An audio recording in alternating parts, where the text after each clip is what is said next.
আসসালামু আলাইকুম ছোট বন্ধুরা। একটু দেরি হয়ে গেল, রনি আমার সময় খেয়ে দিছে। বাচ্চাদেরকে ক্লাস 8-এর আলু পটল সিম বাদাম মটরশুঁটি জিজিঙ্গা চিচিঙ্গা ঝিঙ্গা পেঁয়াজ এইসব দেখাইছে আগডুম বাগডুম। বায়োলজি আমার কাছে সেই লেভেলের আগডুম বাগডুম লাগতো, এখন বড় হয়ে দেখি বায়োলজি সব কি একটা অদ্ভুত অবস্থা। আচ্ছা ঠিক আছে, চলো পড়াশোনা শুরু করি। আজকে তোমাদের 9 নাম্বার ক্লাস, অনেক দূর চলে এসেছি, আরো যেতে হবে। আজকে ডাল্টন আর বয়েলের সমন্বয় সূত্রের সমস্যাবলী দেখবো, আর্দ্র গ্যাসের সমস্যাবলী। আর্দ্র গ্যাস নিয়ে তো কতদিন আলোচনা করছি। গ্যাসের বিভিন্ন প্রকার বেগ, এটা খুব ইম্পর্টেন্ট জিনিস। ম্যাক্সওয়েলের বেগ বন্টন সূত্র, এই বস্তু কিন্তু বইতে নাই, বইতে নাই। তো এখন তোমরা শিখবা কিনা বলো, না শিখতে চাইলে শিখাবো না। আর এই জিনিসগুলো আছে আর কি। তবে এই সি অ্যাভারেজ, সিআরএমএস, সিএমপি এটা শেখার জন্য এটা লাগে আর কি। এখন এটা না শিখে যারা যারা শিখতে ক্লাস করে না, তারাও তো এই অঙ্ক পারবে। বাট কথা হচ্ছে যে এই কনসেপ্টটা দেখে নিলে তখন যেটা হয় যে তোমার অনুধাবন করা যায়, ফিল করা যায়। আর এটা ছাড়া ফিল হয় না, অঙ্ক করা যায় আর কি। এখন বলো, পড়বা নাকি পড়বা না? শিখবা? আচ্ছা ঠিক আছে, শিখবো বলেই তো শিখতে আসছি, তাই না? শিখবো এবং তারপরে কি হবে, জিতবো ইনশাল্লাহ। কি অঙ্ক বলছে? কক্ষ তাপমাত্রায় 400 মিলিলিটার একটি পাত্রে এত অ্যাটমসফিয়ার চাপে নাইট্রোজেন গ্যাস আছে। চলো মার্ক করি একটু আমরা। এত মিলিলিটার একটি পাত্রে এত অ্যাটমসফিয়ার চাপে নাইট্রোজেন গ্যাস আছে, এবং 450 মিলিলিটার অপর পাত্রে, did you notice the thing, এত চাপে অক্সিজেন গ্যাস আছে।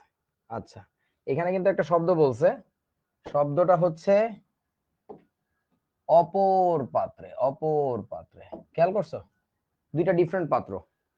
তাহলে দুইটা পাত্র ছিল, আমরা একটু এঁকে ফেলি। এই একটা পাত্র, এই আর একটা পাত্র, দুইটা ডিফারেন্ট পাত্র।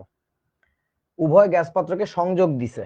সংযোগ দিছে মানে কি, একটা কানেক্টিং পাইপ দিয়ে কানেক্ট করে দিছে এদেরকে। ধরো এই যে কানেক্টর, এই যে কানেক্ট করে দিছি। মিশ্রণটির মোট চাপ 0.9 অ্যাটমসফিয়ার হয়, তাহলে এই চাপটাকে আমরা কি বলবো? এই যে 0.9, এটাকে আমরা বলবো মোট চাপ পি। দুইটা গ্যাসকে কানেক্ট করে দিছে। আচ্ছা, তাহলে পর্যবেক্ষিত মোট চাপটি ডাল্টনের আংশিক চাপ সূত্র অনুসরণ করে কিনা বিশ্লেষণ করো। ডাল্টনের আংশিক চাপ সূত্রকে অনুসরণ করে কিনা এটা বিশ্লেষণ করতে হবে। চলো আমরা একটু করে দেখি।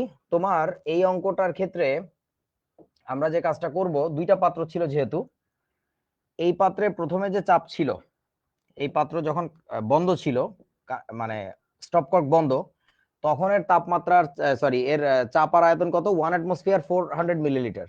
তাহলে কি হলো এটা? 1 অ্যাটমসফিয়ার, আমি তো কিছু করতেছি না, অটো ডিলিট হয়ে যাচ্ছে। 1 অ্যাটমসফিয়ার আর হচ্ছে 400 মিলিলিটার। আর অপর পাত্রে কি, 450 মিলিলিটার, এবং 1.5 অ্যাটমসফিয়ার চাপে গ্যাস ছিল। আচ্ছা, সো কম্বাইন করে দিলে টোটাল প্রেসার আসছে কত আমাদের? 0.9 অ্যাটমসফিয়ার। আচ্ছা, তাহলে একটা কাজ করি আমরা, সেটা হচ্ছে দুইটা গ্যাসকে যখন তুমি কম্বাইন করবা, হুম, তখন কি হবে? এই পাত্রের গ্যাস কি শুধু এখানে থাকবে? না, পুরো পাত্র জুড়ে ছড়ায় যাবে, তাই না? আচ্ছা, তারপরে আবার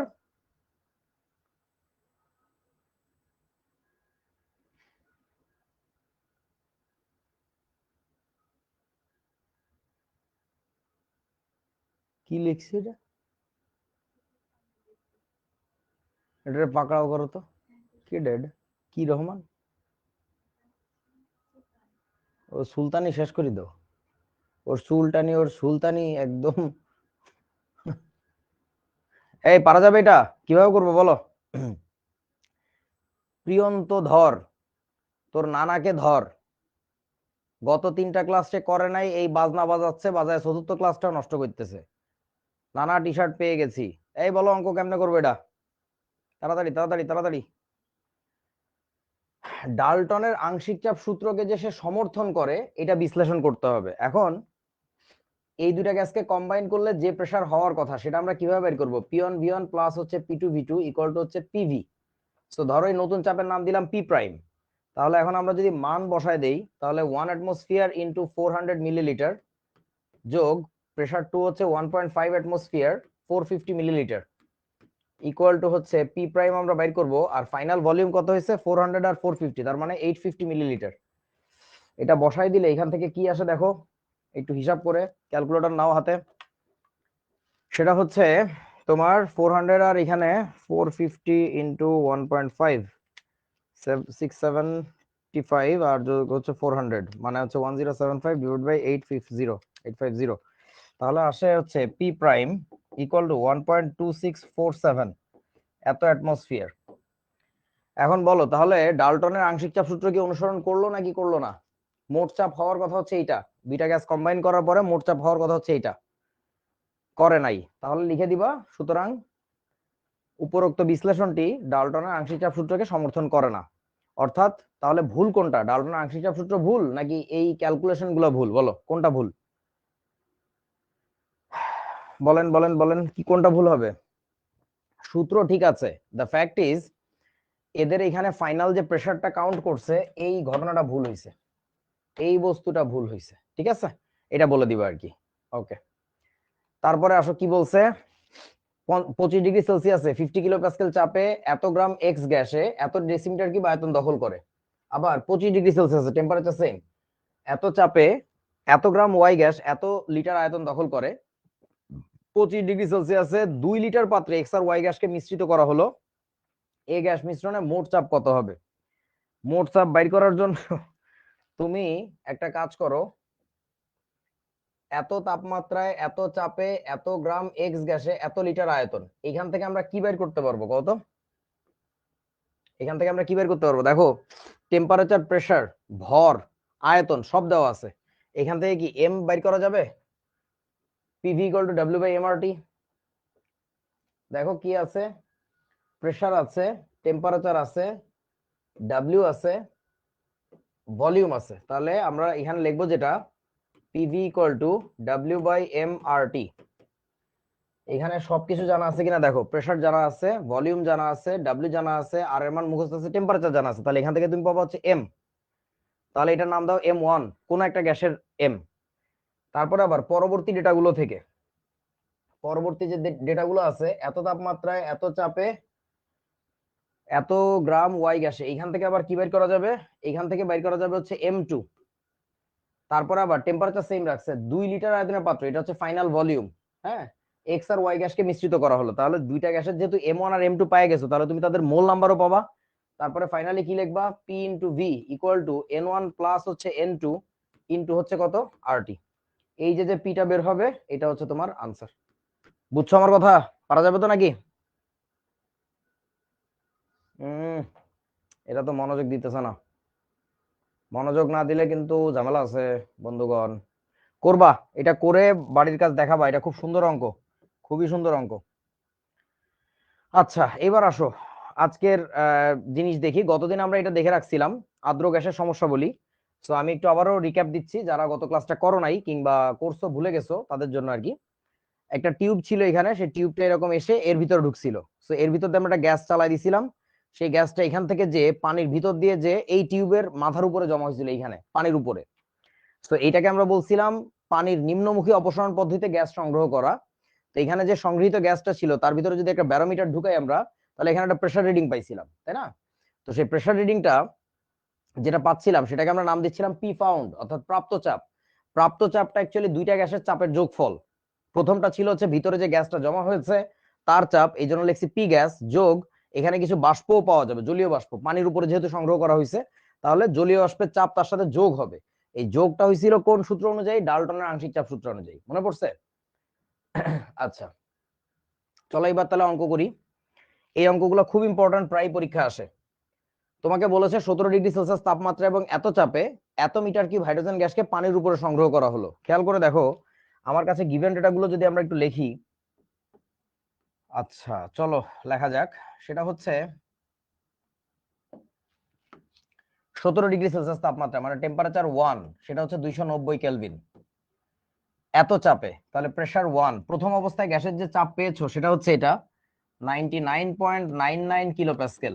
এত চাপে এত মিটার কিউব হাইড্রোজেন গ্যাসকে পানির উপর সংগ্রহ করা হয়েছে। ভলিউম 1 হচ্ছে 0.058 মিটার কিউব। এখন যেহেতু বলছে পানির উপরে সংগ্রহ করা হয়েছে, তার মানে হচ্ছে এই যে যে চাপটা পাইছিল এই চাপটা কি জানো? ওইটা হচ্ছে সেই প্রাপ্ত চাপ। আমার কথা কি বুঝিয়াছো? পানির উপরে সংগ্রহ করার পরে যে চাপ পাইছে সেই চাপের মানটা হচ্ছে এইটা। তার মানে আমরা P1 V1 T1 দিয়ে কাদেরকে প্রকাশ করি? সেটা হচ্ছে গ্যাসের চাপ, গ্যাসের আয়তন, গ্যাসের তাপমাত্রা। এই প্রেসারটার ভিতরে এখনো লুকায় আছে কি জানো? জলীয় বাষ্পের চাপ। সে জলীয় বাষ্পের চাপ সহ টোটাল ক্যালকুলেশন হচ্ছে 99.99 কিলোপাস্কেল। তার মানে এইটাকে আমাদের আসলে গ্যাসের চাপ বলা যাবে না। গ্যাসের চাপ বলতে গেলে এখান থেকে কিছু একটা জিনিস মাইনাস করতে হবে। কি মাইনাস করতে হবে বলো তো? খেয়াল করে দেখো, যদি পি ফাউন্ড হচ্ছে পি গ্যাস প্লাস পি ব্যাপার হয়, তাহলে এখান থেকে আমরা কি বলতে পারি? এখান থেকে আমরা বলতে পারি হচ্ছে পি গ্যাস, জাস্ট গ্যাসের চাপ হবে কি টোটাল পি ফাউন্ড যেটা প্রাপ্ত চাপ, এটা থেকে মাইনাস করতে হবে কোনটা বলেন তো? পি ভ্যাপ। বুঝিয়াছো আমার কথা?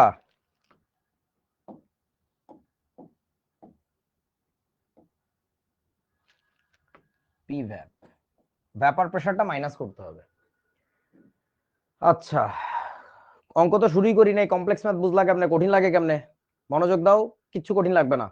আচ্ছা, তাহলে এবার এই যে চাপটা আমরা পাইছি, এই চাপটা কোন তাপমাত্রায় পাইছি? 17 ডিগ্রি সেলসিয়াস। ওখানে আবার কি বলছে দেখো, 17 ডিগ্রি সেলসিয়াস তাপমাত্রা জলীয় বাষ্পের চাপ হচ্ছে 3.27 কিলো প্যাসকেল। তার মানে এটাকে এখন মাইনাস করতে হবে 3.27। এটা মাইনাস করলে যেটা আসবে ওই চাপটাকে বলা যাবে গ্যাসের চাপ।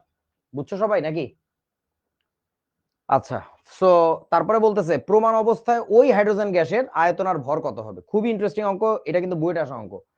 সো ওই ওই সরি, প্রমাণ অবস্থায় মানে কি আমাদের প্রেসার 2 হবে হচ্ছে প্রমাণ অবস্থা মানে কত কত চাপ লিখবো? 1 অ্যাটমসফিয়ার নাকি? বলো বলো বলো।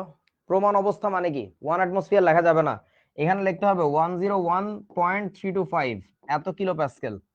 এটা লেখার কারণটা হচ্ছে আগের চাপটা ছিল কিলো প্যাসকেল এককে, হোমোজেনাস ইকুয়েশন ইউজ করব, দ্যাটস ওয়াই এই চাপটা লিখছি আমরা। টেম্পারেচার 2 কত? টেম্পারেচার 2 হচ্ছে তোমার 273 কেলভিন। এই অবস্থায় গ্যাসের আয়তন কত হবে জানতে চাইছে, তাহলে ভলিউম 2টা কত, আরো একটা জিনিস জানতে চাইছে গ্যাসটার ভর কত হবে।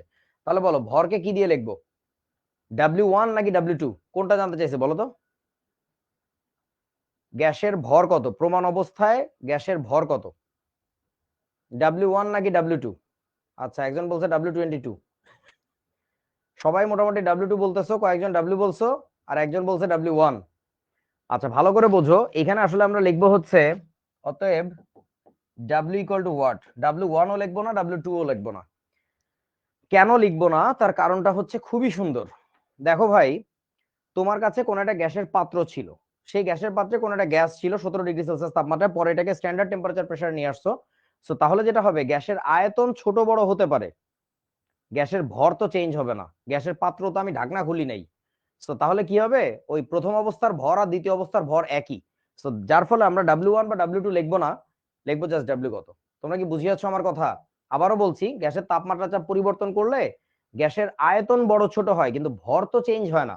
So the mass of that gas will be constant, ঠিক আছে? সো W1 ও যা, W2 ও তাই। ওকে, তাহলে এবার চলো আমরা একটু অঙ্কটা করে ফেলি। সেটা হলো, আমরা এখানে লিখব প্রথম অবস্থার চাপ আয়তন বাই তাপমাত্রা ইকুয়াল টু দ্বিতীয় অবস্থার চাপ আয়তন বাই হচ্ছে তাপমাত্রা। তাহলে এবার মানগুলো একটু বসাও, ক্যালকুলেশনটা একটু করো। প্রেসার 1 ছিল কত? 99.99 মাইনাস 3.27 কত আসে? 99.99 মাইনাস 3.27, এটা করলে আসবে হচ্ছে 96.72 ইন্টু ভলিউম 1 ছিল হচ্ছে 0.058 এত metre cube, divided by temperature 1 হচ্ছে 290 ইকুয়াল টু প্রেসার 2 কত? 101.325 ইন্টু ভলিউম 2 কত? ভলিউম 2টা আমাদের বের করতে হবে বাই টেম্পারেচার 2 কত? টেম্পারেচার 2 হচ্ছে 273 কেলভিন। সো এখান থেকে তোমার ক্যালকুলেশন করে V2টা বের করতে হবে, এবং ক্যালকুলেশনটা একবারে করতে হবে, তুমি ক্যালকুলেটরে বারবার টিপে টিপে এই পাশ ওপাশ করতে পারবা না। তাহলে কত আসে আমার, এত ইন্টু হচ্ছে 0.058 ইন্টু হচ্ছে 273 ডিভাইডেড বাই 101.325 ডিভাইডেড বাই আবার 290, তাহলে আসে হচ্ছে তোমার 0.05211 একক কি হবে এটার, মিটার কিউব হবে, কারণ আগের আয়তনটাও আমার মিটার কিউবেই ছিল। কি জানি একটা হইলো, ও সরি। আচ্ছা, সো এখন ঘটনা হচ্ছে এই পুরো জিনিসটাকে আমি একটু ছোট করে ফেলি, আমার একটু জায়গা দরকার। তুমি কি বেশি ছোট হয়ে গেলে? আর একটু বড় হও। ওকে, ঠিক আছে, চলবে।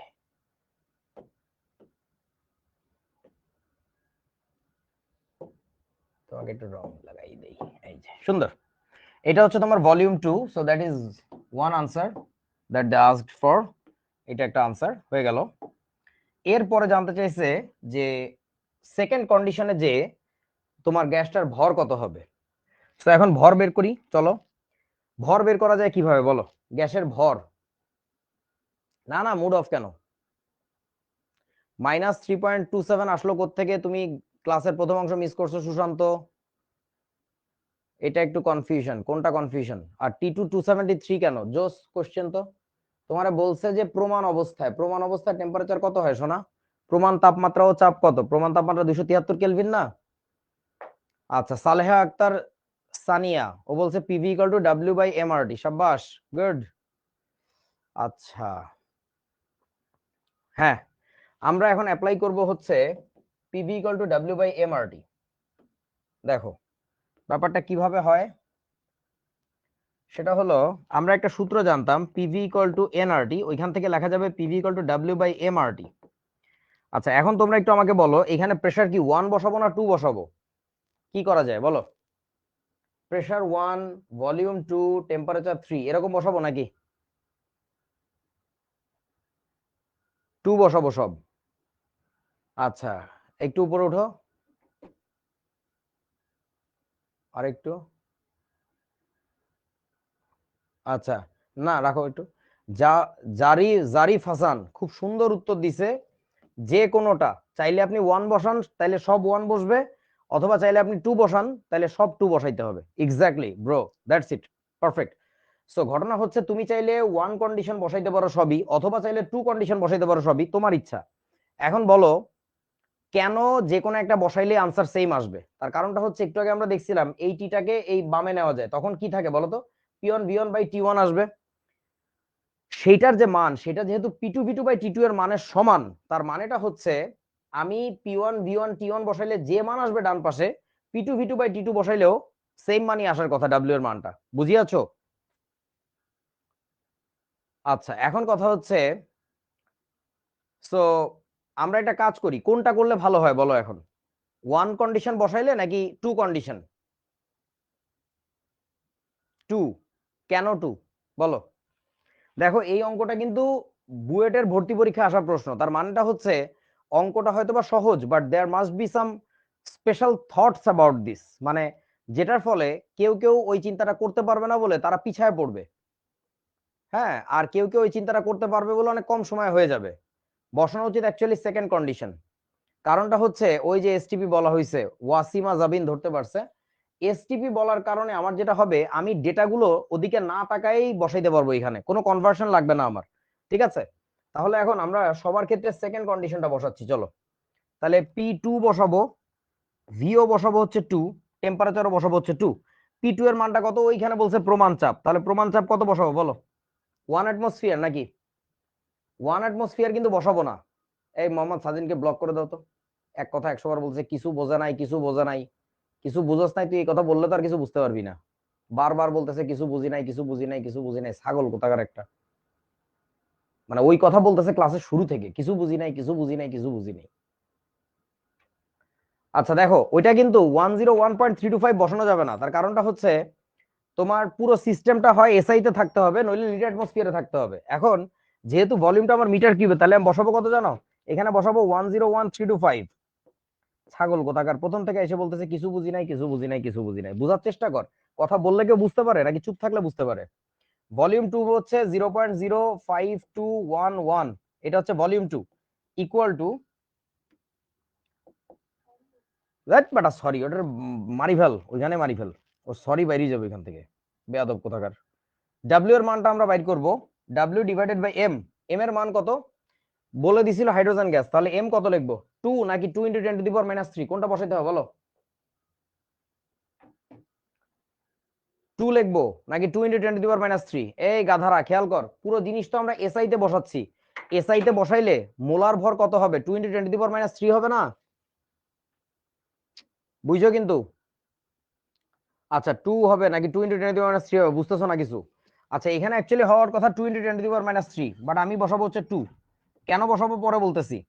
আর এর মান বসাবো কত? 8.314, ইনটু টেম্পারেচার বসাবো কত, টেম্পারেচার 2, যেহেতু স্ট্যান্ডার্ড টেম্পারেচার প্রেসার, সো 273। এখান থেকে তোমার ক্যালকুলেশন করে চলে আসবে হচ্ছে ডাব্লিউ। এখন কথা হইতেছে, যদি কেউ আমার কথা বিশ্বাস না করো, একটা কাজ করতে পারো, তোমরা এখানে চাইলে সবগুলো ওয়ান কন্ডিশন বসাই দেখতে পারো, P1 V1 T1, সেম আনসারই আসবে। এখান থেকে ডাব্লিউ ক্যালকুলেশন করে যা আসবে ওইখানেও সেম আনসারই আসবে। ঠিক আছে, আমি একটু ক্যালকুলেশন করি কত আসে দেখি। সেটা হচ্ছে 101 পয়েন্ট তো না, 325 ইন্টু হচ্ছে 0.05211 ইন্টু হচ্ছে 2 ডিভাইডেড বাই 8.314 ডিভাইডেড বাই আবার 273।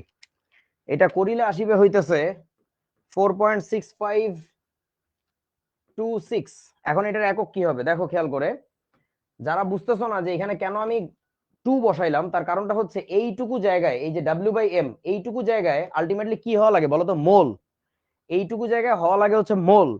সো মোল সংখ্যা বাইর করার জন্য তুমি গ্রামকে ভাগ করতে পারো গ্রাম পার মোল দিয়ে, অথবা ভাগ করতে পারো কেজিকে কেজি পার মোল দিয়ে, তাইলেও কিন্তু মোল আসবে।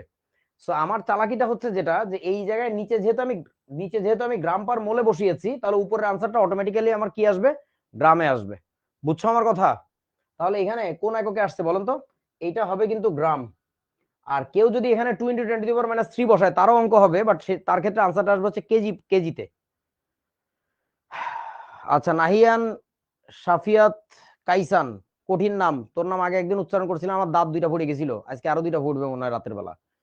তো তুই গ্রামকে জিএম দিয়ে লেখছিস কেন? তোরা আমি মারি ফেলবো, একদম মারি ফেলবো। গ্রামকে জি দিয়ে লেখে, জিএম না। আচ্ছা, তাহলে এখন ঘটনা হচ্ছে, যাই হোক, এটা হচ্ছে আমার আনসার। এখন শোনো, এই অঙ্কটাকে অন্যভাবে করা যেত। এই লাস্টের যে পার্টটা, এটাকে অন্যভাবে করা যেত। সেটা হচ্ছে, লেখো বিকল্প। কেউ আর কোনো বিকল্প রাস্তা দেখাইতে পারবা? আর যে কোনো অঙ্কের একাধিক রাস্তা চিনে রাখা ভালো। অনেক সময় অনেক বিপদ হবে, তখন দেখবা তুমি বিপদ উদ্ধার করতে পারতেছো না। বিকল্প আর কোনো রাস্তা দেখাও, বলো বলো বলো বলো, রাস্তা দেখাও।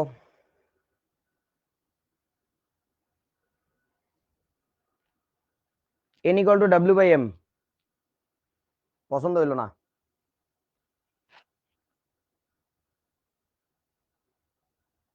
হচ্ছে না? আচ্ছা, আর একটা রাস্তা হচ্ছে এরকম, এসবি দিয়ে কেমনে করবি রে গাধা? এখানে মোলারিটির কি কোনো ইস্যু আছে নাকি? আর একভাবে যেভাবে করা যায় সেটা হচ্ছে, আমরা বলতে পারি একটা কথা, দেখো তো কেমন লাগে। এসটিপিতে কথাটা কি যেন ছিল, এসটিপিতে যে কোনো গ্যাসের ওই যে 50 বার লিখে দেওয়ার কথা ছিল, দেখছো কত কাজে লাগতেছে ওই কথাগুলো। এসটিপিতে যে কোনো গ্যাসের মোলার আয়তন কত ছিল? 22.4 লিটার। এখন মোলার আয়তন মানে কি বলেন তো, মোলার আয়তন মানে কি?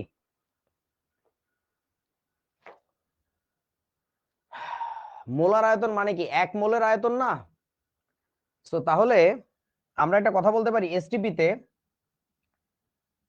22.4 ইন্টু 10⁻³ এত মিটার কিউব, হাইড্রোজেন গ্যাস যদি থাকে, তার আয়তন কত হবে, সরি তার ভর কত হবে, গ্যাসের ভর। এটা হবে হচ্ছে 2 গ্রাম। এটা কি বলা যায়? মোলার আয়তন যেহেতু লিটার 22.4 লিটার যেটা ছিল, ওটাকে মিটার কিউবে নিয়ে গেছি, কেন? আমার V2টা আছে হচ্ছে মিটার কিউবে, তাই আর কিছুই না। লেখা যায় তো নাকি? মোলার আয়তন হচ্ছে এত মিটার কিউব, মানে এত লিটার, 22.4 লিটার। সো মোলার মানে তো 1 মোলের, ওর 1 মোলের ভর কত, 2 গ্রাম না? তাহলে হয়ে গেছে তো। তাহলে এত মিটার কিউব হাইড্রোজেন গ্যাসের ভর যদি 2 গ্রাম হয়, তো 1 মিটার কিউব হাইড্রোজেন গ্যাসের ভর কত হবে? কিছু একটা হবে, আমার যেটা দরকার নাই। আর আমার লাগবে হচ্ছে আলটিমেটলি 0.05211। এত মিটার কিউব হাইড্রোজেন গ্যাসের ভর কত, সেটা হচ্ছে 2 ইন্টু 0.05211 ডিভাইডেড বাই 22.4 ইন্টু 10⁻³ এইটা করিলেও দেখো তো সেম আনসার আসে কিনা।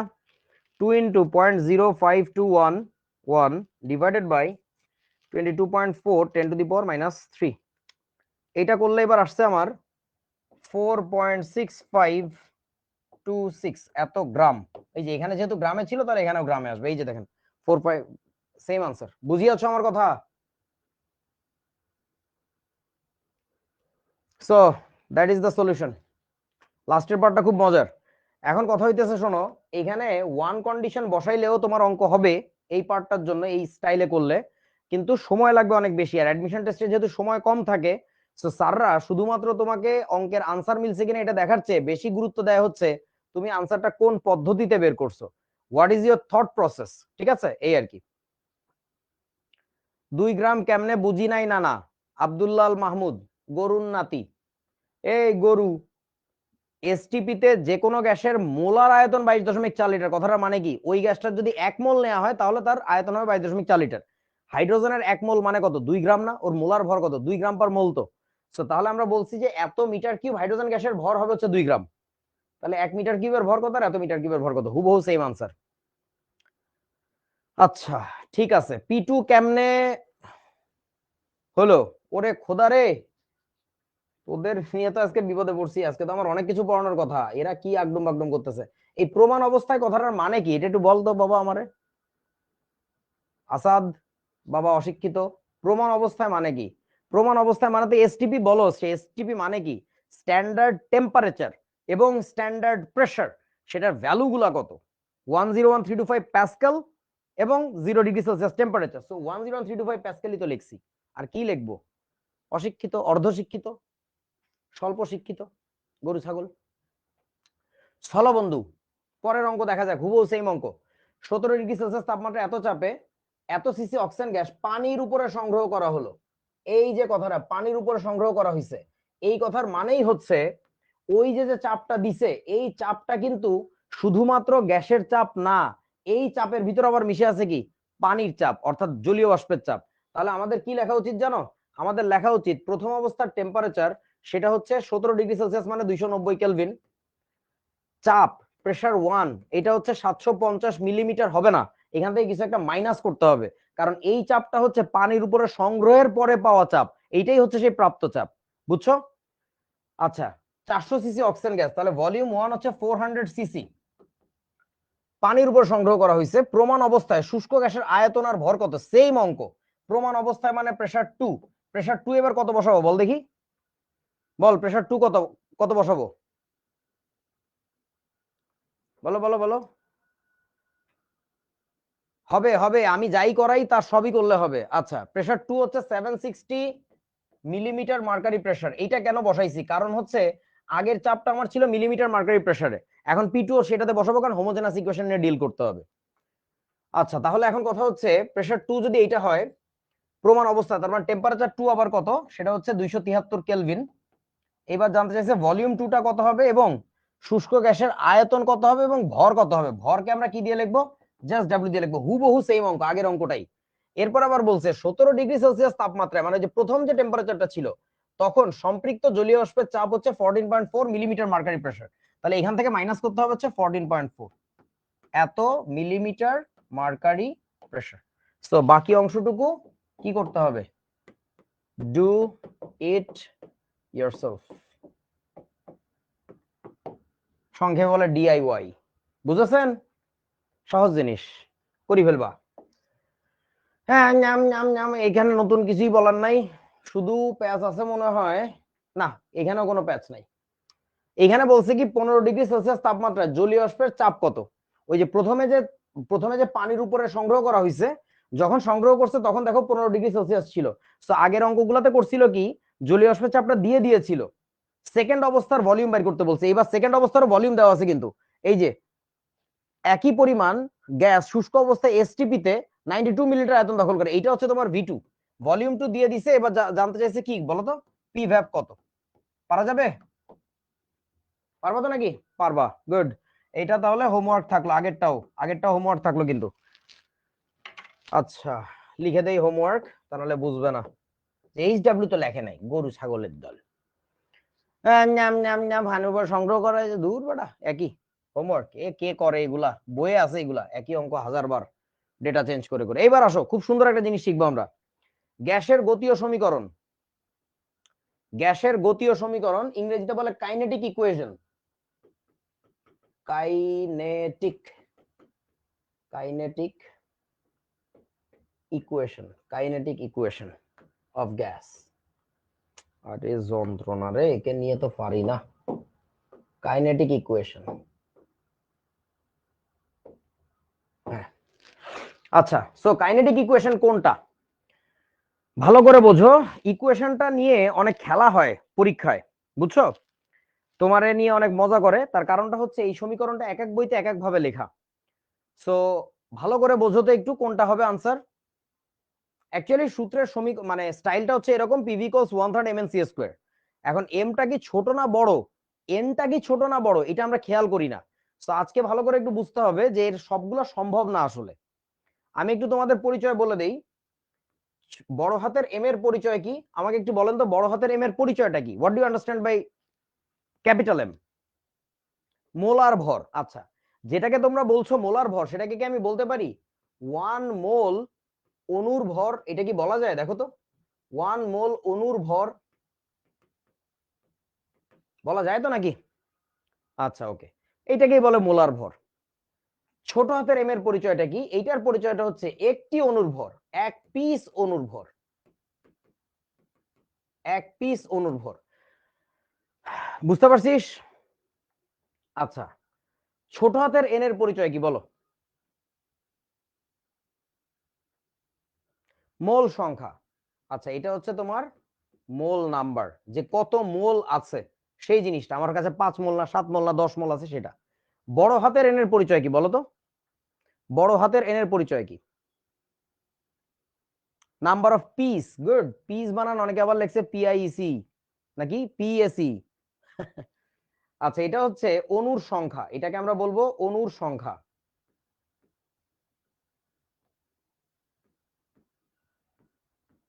অণুর সংখ্যা, যে কত পিস অণু আছে সেই সংখ্যাটা, ঠিক আছে? আচ্ছা, এখন খেয়াল করে দেখ ভাই, তোর কাছে এখানে যদি আমি একটা ছবি আঁকার চেষ্টা করি একটু জায়গা নিয়ে, সেটা হচ্ছে বড় হাতের এম ইন্টু ছোট হাতের এন, এটার মানে কি দাঁড়ায় বলতে পারবা? বড় হাতের এম ইন্টু ছোট হাতের এন, এটার মানে কি? জারিফ বলল ডাব্লিউ। সাবাস, এটা কিন্তু আসলে ডাব্লিউ বুঝায়, অর্থাৎ এটাকে বলে হচ্ছে গ্যাসের মোট ভর। এইটাকে বলে গ্যাসের মোট ভর। কেন? কারণ তোমার কাছে এন মোল গ্যাস ছিল, আর প্রতি মোল গ্যাসের ভর হচ্ছে বড় হাতের এম। তাহলে 1 মোলের ভর বড় হাতের এম, এন মোলের ভর কত? M into N, that becomes the total total mass of that system. ঠিক আছে? অথবা তোমরা আরেকভাবে চিন্তা করতে পারো, সেই চিন্তার স্টাইলটা হচ্ছে এরকম, এই যে এইভাবে গাণিতিক ভাবে প্রমাণ করা যায়। ছোট হাতের এন ইকুয়াল টু আমরা কি শিখছিলাম? গ্যাসের মোট ভর বাই মোলার ভর। তাহলে এখান থেকে আবার কি লেখা যায়? ডাব্লিউ ইকুয়াল টু আসে হচ্ছে বড় হাতের এম ইন্টু ছোট হাতের এন। এইভাবেও চিন্তা করতে পারো। বুঝিয়াছো? আণবিক ভর কোনটা? মোহাম্মদ আরিয়ান সানবিম, দ্বীপ সানবিম ওর নাম, আল্লাহ এটা স্কুলের নাম, যাই হোক বাবা। মোলার ভর এই যে এটা, বড় হাতের এম হচ্ছে মোলার ভর, আণবিক ভরের মানের সমান এটা। আচ্ছা, এখন কথা হচ্ছে, এখন মোহাম্মদ সাজিন বুঝছি স্যার, ও এখন কথার আগে সব বুঝতেছে। সি হচ্ছে বেগ, অণুগুলোর বেগ, ঠিক আছে? ওইটা নিয়ে পরে কথা বলতেছে, আগে তোরা বোঝ যে বাকি রাশিগুলোর পরিচয়টা নিয়ে ঝামেলা আছে আর কি। দেখ, সি সি স্কোয়ার নিয়ে কোনো গ্যাঞ্জাম করি নাই, প্রতিটা জায়গাতে গ্যাঞ্জাম লাগাইছি ছোট, মানে ছোট এম বড় এন, এইগুলা নিয়ে ঝামেলা। সো এগুলাকে ক্লিয়ার হও।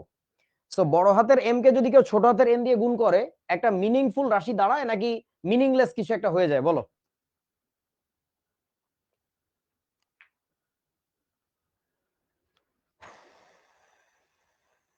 মিনিংফুল দাঁড়ায় রে বাবা। ওইটা কি দেখাইলাম? সমীকরণ থেকে দেখাইলাম তো যে ওটা একটা মিনিং আছে। আচ্ছা, এখন কথা হইতেছে, এরপরে আসো একটু অন্য চিন্তায় যাই। সেটা হচ্ছে যদি কেউ এইটা লেখে যে তোমার ছোট হাতের এম ইন্টু বড় হাতের এন, এর মানে কি দাঁড়ায় বলতে পারবা? এটার মানে কি ভাবো তো? এটা হচ্ছে এক পিস অণুর ভর, এক পিস অণুর ভর, সেটাকে গুণ করে দিছো টোটাল অণুর সংখ্যা দিয়ে, তাহলে কি দাঁড়াইছে? গুড, এইটাও দাঁড়ায় হচ্ছে তোমার ডাব্লিউ, অর্থাৎ গ্যাসের মোট ভর। এইটাও হবে হচ্ছে তোমার গ্যাসের মোট ভর, এইটাও থাকে তোমার গ্যাসের মোট ভর, সেম জিনিস, অর্থাৎ ডাব্লিউ দাঁড়ায়। কেন? এক পিস অণুর ভর মাল্টিপ্লাইড বাই কতগুলো অণু আছে, তাহলে কি দাঁড়াবে? গ্যাসের মোট ভর দাঁড়াচ্ছে। তার মানে এইটা কি মিনিংফুল কিছু দিচ্ছে নাকি মিনিংলেস কিছু দিচ্ছে বলেন তো? ছোট হাতের এম ইন্টু বড় হাতের এন, এইটাও মিনিংফুল দিচ্ছে। আমার মনে হয় তোরা কয়েকজন মিনিংফুল মিনিংলেস বুঝোসি না। আচ্ছা যাই হোক, কিন্তু যদি তোমাকে এখানে লিখে দেওয়া হয়, কিন্তু যদি এখানে তোমাকে লিখে দেওয়া হয় যে ধরো ছোট হাতের এম ইন্টু ছোট হাতের এন, এইটা একটা অ্যাবসার্ড জিনিস দাঁড়ায়। অ্যাবসার্ড বুঝো? অ্যাবসার্ড বুঝো? অ্যাবসার্ড মানে হইতেছে মানে একটা ফালতু জিনিস, মানে বাংলায় ভালো বাংলা আছে আর কি, অমূলক, মিনিংলেস, বেসলেস, মানে এটার কোনো ভিত্তি নাই, ভিত্তিহীন একটা কথা হয়ে যায়। এটার মানে কি? এক পিস অনুর ভরকে গুণ করছে কত মোল আছে, এটা কিছু হইলো? আচ্ছা একইভাবে একইভাবে কেউ যদি লেখে বড় হাতের এম ইন্টু বড় হাতের N, it also becomes absurd. Absurd বুঝতেছো তো নাকি? মানে কোনো মানে নাই, এটার মানে কি আসলে, বুঝছস? তো তাহলে আমাদের সঠিক সমীকরণ কোনটা কোনটা হবে? বড় হাতের এম ইন্টু ছোট হাতের এন সি স্কোয়ার এবং ছোট হাতের এম ইন্টু বড় হাতের এন সি স্কোয়ার, এটাও ঠিক আছে। এইটাও কোনো মিনিং দিবে না, এটাও কোনো মিনিং দিবে না, এই দুইটা হচ্ছে ভুল। সো অবজেক্টিভ প্রশ্ন যখন আসে বা পরীক্ষায় যখন লিখতে হয় তখন একটু খেয়াল করো যে আসলে কি লিখতেছো, আগডুম বাগডুম লিখিও না। এই দুইটা হইতেছে ভুল, ভালো করে বোঝো, এই দুইটা হইতেছে ভুল। ঠিক আছে? নরমালি আমরা মুখস্থ করি PV equals 1/3 M N C square, PV equals 1/3 M N C square. মুখস্থ করে পরীক্ষার হলে যে চক্ষু সড়ক গাছে, সড়ক গাছ কারে বলে আমরা জানিও না, বাট সড়ক গাছে উঠি যায়। সেই গাছ কেউ কোনোদিন দেখে না, কিন্তু চক্ষু ওই গাছের মাথার উপরে, কারণ ও খেয়ালই করে নাই যে বইয়ের মধ্যে আসলে কি ছোট এম ছিল না বড় এম ছিল। ঠিক আছে? এটা কি আগে করাইছিলাম? রান্তিকা বড়ুয়া বললো, রন্তিকা। ও, তাইলে এটা নিয়ে এত পকর পকর করতেছি কেন? এটা তো হয়ে গেছে, আগে তো একদিন বুঝাইছিলাম। নাইস। এখন এইখানে যে সিটা ছিল, সেই সিটার একটা বিশেষ পরিচয় আছে।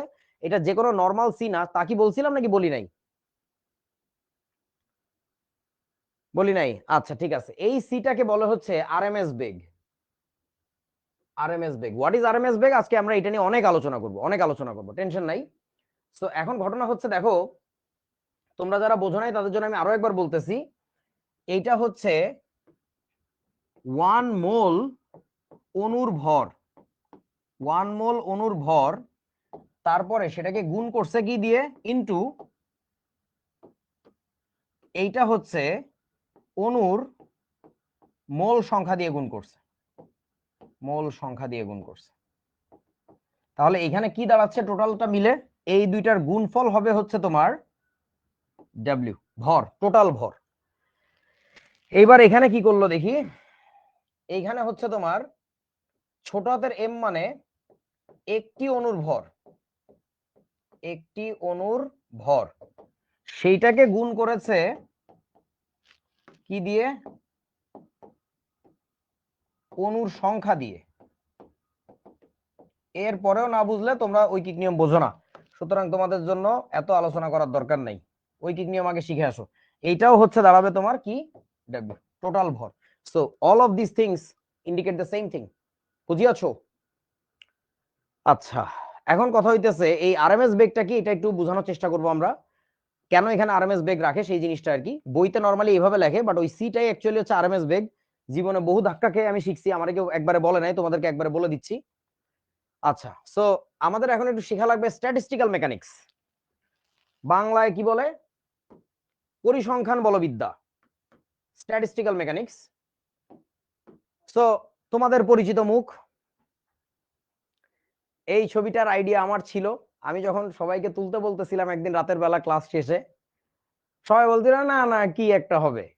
এখন এই ছবি সবাই খালি ডাউনলোড করে আর খালি পোস্ট করে। তোমরা কি জানো আমি একজন ফটোগ্রাফার, আমি দেখাই বলে দিতে পারি that is গনা B a good frame. আচ্ছা দেখো, এখন সেটা হচ্ছে আমাদের এখানে যারা আছি আমাদের সবার উচ্চতা কি একই? না, উচ্চতা একই না। তাহলে ঘটনাটা কি? ধরো তোমাদের দাদু, এই দাদুর উচ্চতা তো চিকন হয়ে গেলে তো সমস্যা। সেটা হলো এই যে তোমার দাদুর উচ্চতা, ধরো এখান থেকে আমরা এই পর্যন্ত কাউন্ট নিলাম, এইটা, এইটা হচ্ছে তোমার হাইট 1। এরপরে তোমাদের মাসুর ভাইয়া অনেক লম্বা মাশাআল্লাহ, ওর জন্য আমার একটা লম্বা দেখে মেয়ে খুঁজে বের করতে হবে, খুব ডিস্টার্ব হয়ে যাবে তা নইলে।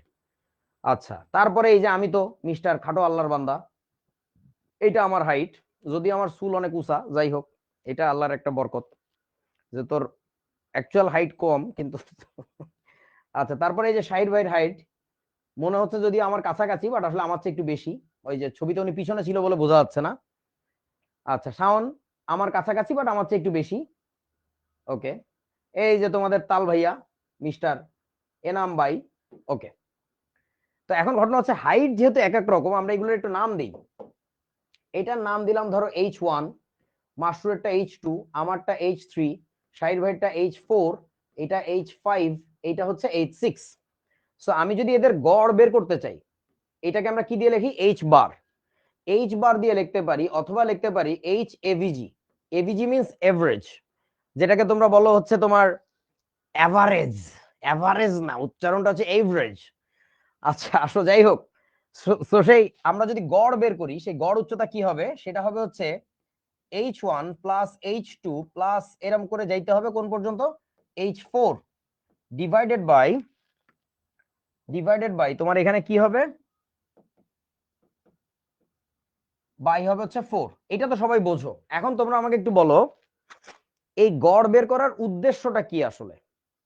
এই গড় বের করার উদ্দেশ্যটা থাকে এরকম, ধরো কোন এক ঈদে আমি সিদ্ধান্ত নিলাম যে সবাইকে আমি লুঙ্গি গিফট করব। তো এখন আমি এনামকে নিয়ে গেলাম লুঙ্গি কিনতে বাজারে।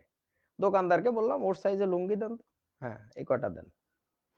ওই লুঙ্গি শিখর সব টিচারদের আমি গিফট করলাম, ফেলুদার পক্ষ থেকে ঈদের গিফট।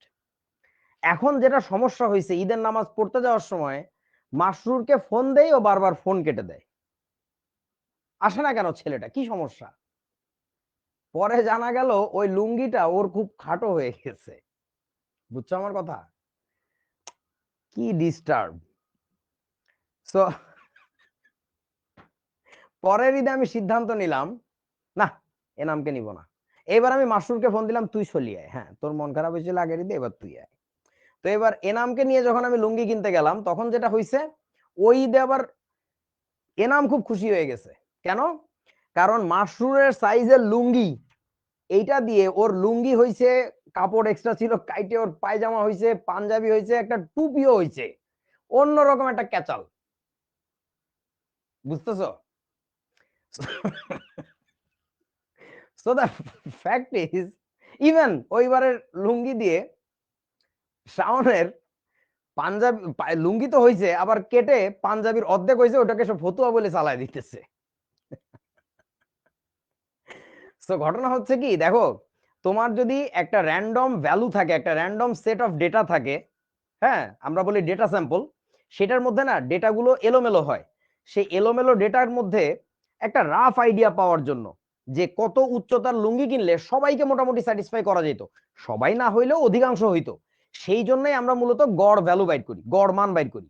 কিন্তু এই সাধারণ গাণিতিক গড়, এটাকে বলে সাধারণ গাণিতিক গড়।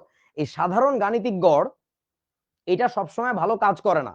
কখন ভালো কাজ করে না? যখন ডেটার মধ্যে র্যান্ডমনেস বেশি থাকে এবং ডেটার স্প্রেডিং বেশি হয়, বাংলায় কি বলে, মানে ডেটাগুলো অনেক বেশি বিক্ষিপ্ত হয়।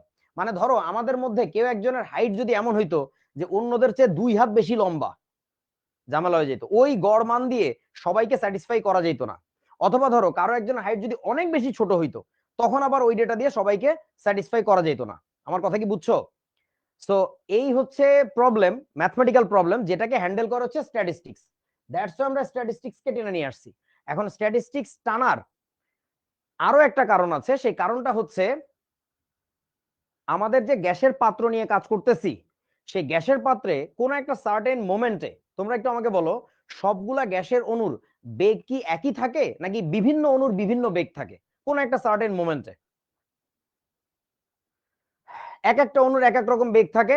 সো যার ফলে হয় কি, আমাদের স্ট্যাটিস্টিক্স টেনে নিয়ে আসতেই হবে। এটা অনেকেই বোঝে না, শুধু গদে মুখস্থ করে যে হ্যাঁ আমরা অণুর বেগ বাইর করতেছি। আরে ভাই, তুই কেন স্ট্যাটিস্টিক্যাল ফর্মুলা ইউজ করতেছিস? কেন গণিতের সহযোগিতা নেওয়া লাগতেছে? কারণটা হচ্ছে এক একটা অণুর বেগ তো এক এক রকম। সো ওভারঅল আমরা একটা আইডিয়া পাইতে চাই, that's why we need to find out what is average value. আচ্ছা, সো এটা হচ্ছে সাধারণ গাণিতিক গড়। এখন জেনে রাখো এই জিনিস, তোমরা অনেক বড় হয়ে যদি স্ট্যাটিস্টিক্স পড়ো তখন জানবা যে মানের ভিন্নতা যদি অনেক বেশি হয় তখন আমরা সাধারণ গাণিতিক গড় না বের করে একটা বিশেষ ধরনের গড় বের করি, ওই গড়টারই নাম হচ্ছে আরএমএস।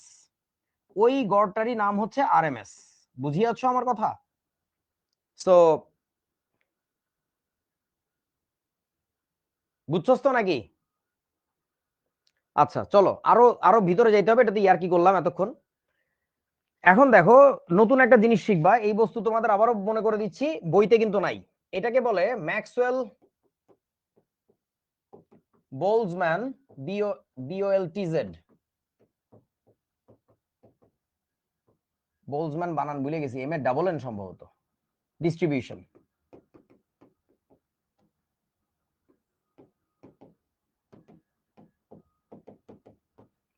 ম্যাক্সওয়েল বোলজম্যান ডিস্ট্রিবিউশন, বাংলায় বলা হচ্ছে ম্যাক্সওয়েলের বেগ বন্টন। বুঝিয়াছো?